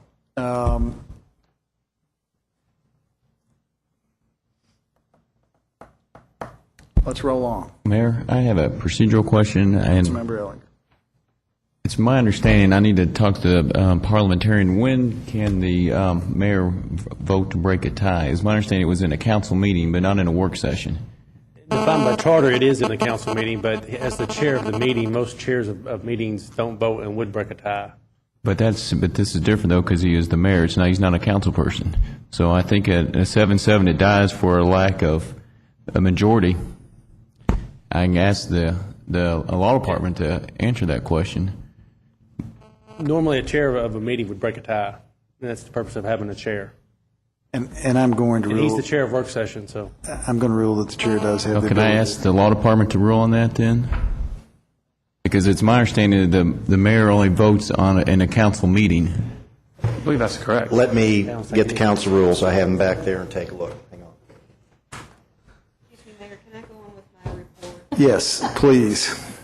Your 5 minutes are up. We have a meeting coming up at 7 o'clock, so we probably need to move as expediently as we can. This is just a quickie. At some time ago, at my request, David Barbary put together a motion to put a fine for a penalty fee for people who did building without a permit. We're one of the few communities in Kentucky that does not do this. It is strictly for things, and it is part of state regs that we can do this, and we put it off so that we could, they were changing the regs so commercial and individual read the same. That has gone through LRC, and so, again, this is only things that are required under state regulations to have a building permit, not fences, decks, local things, okay? So I move to place on the docket for September 3rd, 2009 council meeting an ordinance to create Section 529.3 of the Code of Ordinances to establish the following additional fee penalties to be assessed for failure to obtain a building permit, certificate, or letter pursuant to the following sections of the code, all effective October 1, 2009, one as being additional and equal to the amount of the original relevant fee, but not less than $500 for Sections 529.1 through 914 and 15, Section 529.1, Section 5, my chair fell, Section 532 and Section 567 of the Code of Ordinances, and 2 being additional and equal to amount of the original relevant fee for Sections 529, 10, 11, 12, 13, 16, and 17 of the Code of Ordinance. So move. I have a motion and second to add that item to the docket. Any discussion? All in favor say aye. Aye. Opposed, no. Motion carries. I'm sorry. Also, I would like to refer to the planning committee looking at the ordinances that regulate the building. Oh Lord, I've lost my mind.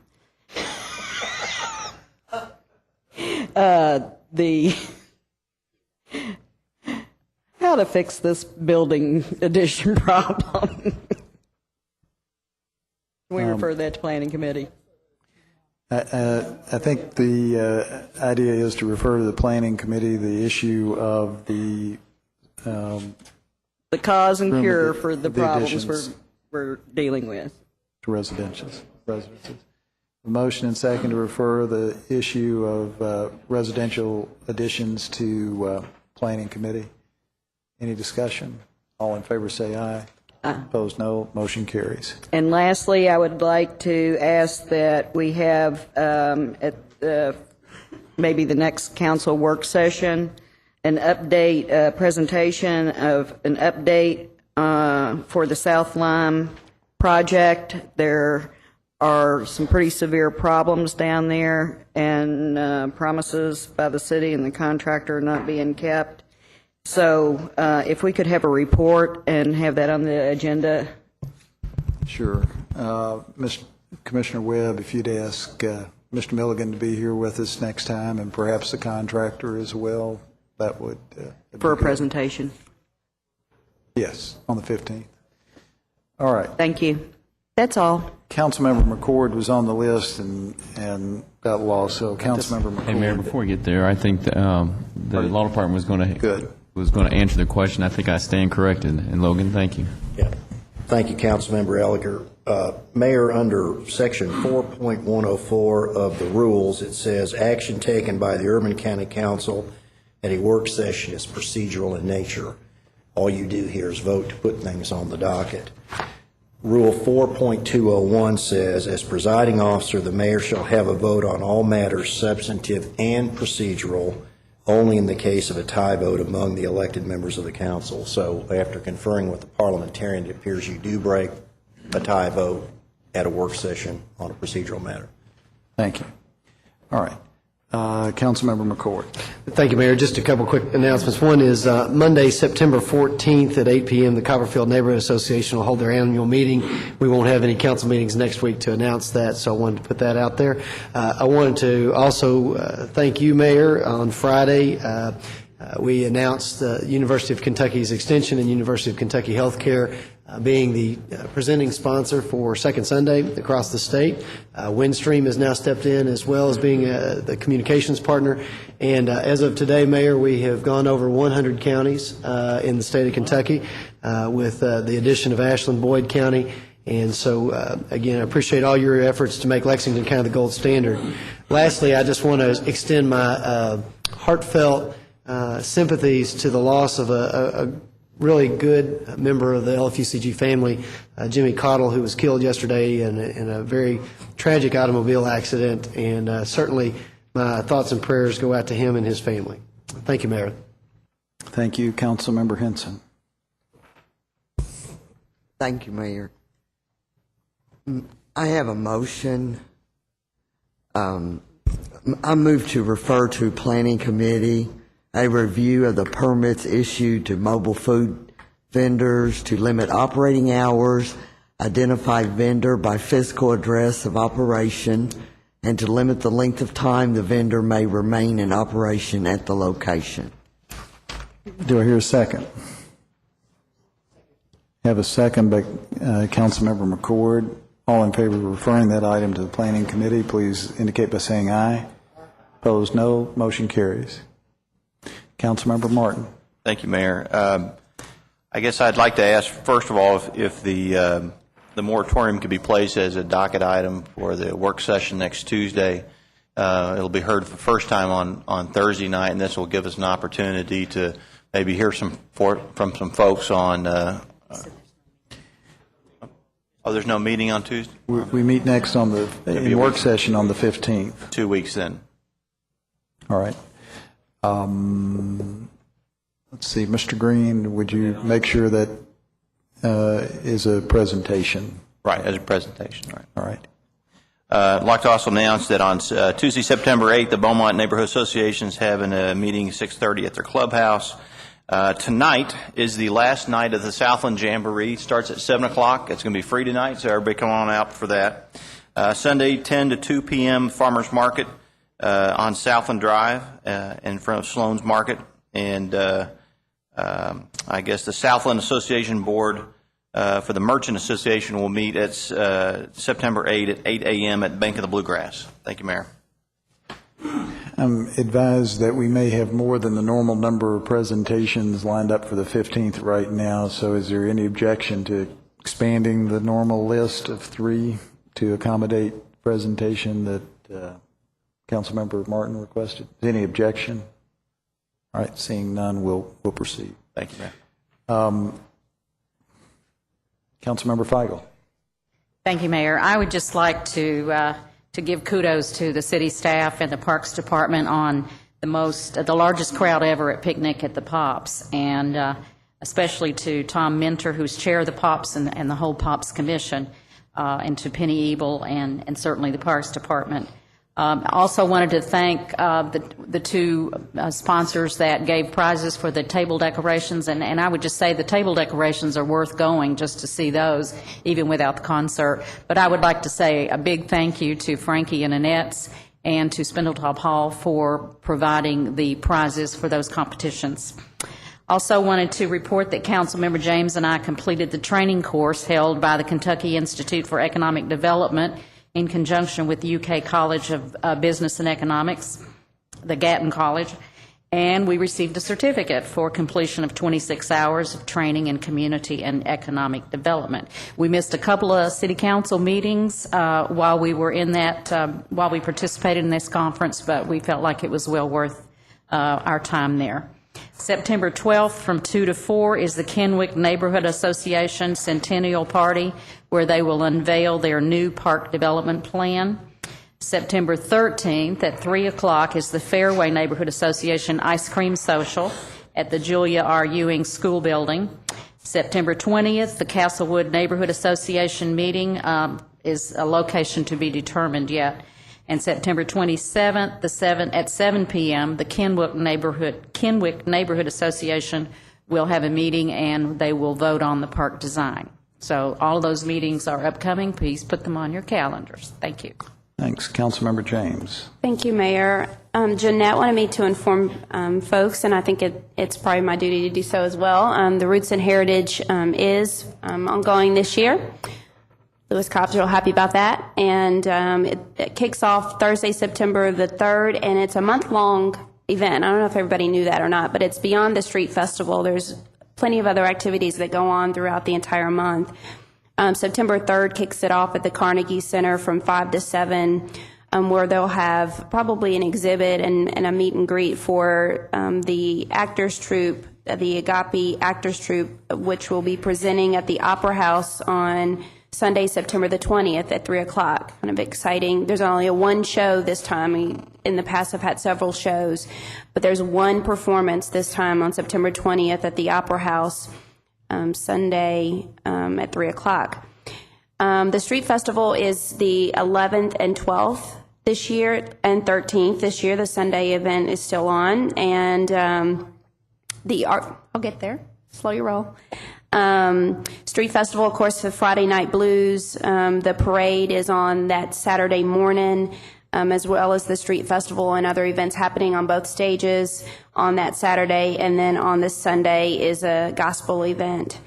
One of the things I enjoy the most is the art exhibit. They always have a feature artist, and this year that feature artist is Charles Bibbs. There's a new partnership that we're trying out this year with the Downtown Arts Center, so we'll have the exhibit there on the 11th from noon to 9, which is open to the public. I hope some council members will join me, walk down there and check out that exhibit. And then on the 12th, the artist will be at the Street Festival, always set up towards the end of the corner there by the Lyric at 3rd and Elm Tree. So Charles Bibbs will be there, and you'll get to see his art. There's also a health fair and Links Walk that happens every year, sponsored by the Links Walkathon. That this year will be held at the William Wells Brown Neighborhood Association, William Wells Brown Community Center from 11 to 1. For council members who may want to participate in the parade, you can see Jeanette in our office. And for any other information and anybody watching, you can check out the website at www.rootsandheritagefestival.com. That's www.rootsandheritagefestival.com. All of that completely spelled out. And if you can't get information through that, feel free to call the council office, and I'm sure Jeanette will help you. Thank you. Councilmember Stinnett. Thank you, Mayor. I, too, want to give my condolences to Mr. Caudle's family. He was a valuable LFUCG employee, and he will be sadly missed. I also wanted to welcome a new business to Lexington. The mayor and I had an opportunity Friday to welcome Hikes, which is a manufacturer of military, police, and hunting boots to Lexington with their first store in North America outside of Germany. Hopefully one day they'll reach enough sales here in the next couple of years. They'll move their manufacturing over here as well. So we've placed that bug in their ear, and they love Lexington, and hopefully we'll have an opportunity to welcome them to the community and do business with them in the future. Also want to announce a neighborhood meeting. Andover Forest is having their annual meeting next Tuesday, September 8th at 6:30 at Crossroads Christian Church out off Todd's Road. And that is the Andover Forest Annual Neighborhood Association meeting. And last but not least, we also want to make an announcement. We have another sewer line break over in the Liberty Road corridor, not near Star Street Parkway, where the recent one was 2 weeks ago. So if there's any residents out there who are having sewer issues on Liberty Road in that vicinity, please call LexCall 311, and they can put you through to the right people. But hopefully this break is not as bad as the one 2 weeks ago. And now you understand the need, council members, for the North Elkhorn Forest Main to get online sooner than later. So thank you, Mayor. Thank you. Councilmember Beard. Thank you, Mayor. I just wanted the opportunity to announce Lansdowne Neighborhood Association annual picnic will be held on Monday, September 14th from 6 to 8 o'clock at the Signature Club, or actually behind the Signature Club. If it rains, Frank and Annette's will be able to accommodate the crowd. They expect roughly 300 people at this picnic. Does any other council member wish to report? That concludes the council reports. I don't have any written report this evening, but I do have a couple of things. First, on the issue of the moratorium, I want to thank Dewey Crow and Chris King, who got together and brainstormed back in July to come up with some solutions for this. They got a request from Councilmember Lawless in early part of July, and on July 14th, they had pulled together some thoughts about how to address the problem. We're going to continue to be needing their services and that of their colleagues, and I appreciate their wrestling with this issue because I know it is of concern to them. Second, This afternoon, I received a document that I want to circulate to everybody. I think Mr. Green is circulating it now, but it is a request for tax increment financing on Angliana Avenue. You may recall we had a presentation from George Krikorian probably a couple of months or so ago now about a development that he had planned on Angliana Avenue, and we received a letter this afternoon from Chris Westover, who represents the project, and we are circulating a copy of that document to you now for your consideration. This is not for any action now, but since the request had come in today, I wanted to make you aware of it. And number two, to the degree that we wish to implement a review proposal along a process along the lines of what we used last year, we'll need to undertake that. But at least you've got it now for the next a little bit. You can give some consideration to how you think we need to proceed, and we can take that up at a later time. That's all I have in the way of a report. That takes us down to the last item on the agenda, which is public comment on issues not on the agenda. Does anyone wish to address the council? Seeing not? Okay. Mr. Cobb. Thank you, Mayor. First, giving honor to the Most High, the council, peace and love. Give honor to Edward Kennedy for the life he lived, public service. Take a few seconds to remain silent. The soul of Lexington is on trial. The verdict is still out because all the evidence ain't in yet. As I see the evidence in front of me, I see Lexington changing, growing, but some of the same mindset still here. So with the coming up of Roots and Heritage, which is probably the most important activity, far more greater than the World Equestrian Games, far more important than any event that we ever have, because it gives us an opportunity to analyze our heart. It's easy to say we're going to be ready for 2010 and the urgency that we put forth. But when you're dealing with your roots and your heritage, you put to the test. Dr. King told us to remain awake through a great revolution. He challenged us. Roots and Heritage this year is that revolution. Whether you believe it or not, times is changing. I was in an office and I seen some fiber optic wire. 1 minute it was one color, then it changed to another color. And I seen myself in my situation in that fiber optic wire. I'm going to change and y'all not even going to know it. Lexington's going to change and y'all not even going to know it. The fruits of love is what's going to make it change. We got work to do, Mr. Martin. We got work to do, Mr. Lane. We got work to do, Mr. Ellinger. We got work to do in Lexington. The only thing that I ask is that we open up our hearts. It can't continue to be for whites only. You might say, what you mean it's just white? It's an unspoken code in Lexington that is going to be broken. And I'm going to be a part of it. I told Mr. Webb before he tore down the Rite Aid how important the Rite Aid was to our people. Old people need a place to get their prescriptions. I need a place to get shoe polish from time to time or a soda. He ignored me, and I told him, I walked up to him, I said, every time you limp, I'm a pimp. That's what I told him. Mr. Cobb, you have about 15 seconds. That's all I need. The reason why Centerpoint ain't built, because they disrespected the people. Somebody had to pay a price. And that's what's happening in Lexington. Open up your heart to love. Love Roots and Heritage. I'm here today to see who's going to support me for Roots and Heritage. Thank you. Thank you, Mr. Cobb. Does anyone else wish to address the council? Do I hear a motion we adjourn? I have a motion by Councilmember Stinnett, second by Councilmember Myers. All in favor, please indicate by saying aye. Those opposed, no. The motion carries. We'll be here at 7 o'clock for our public meeting on the property tax rates.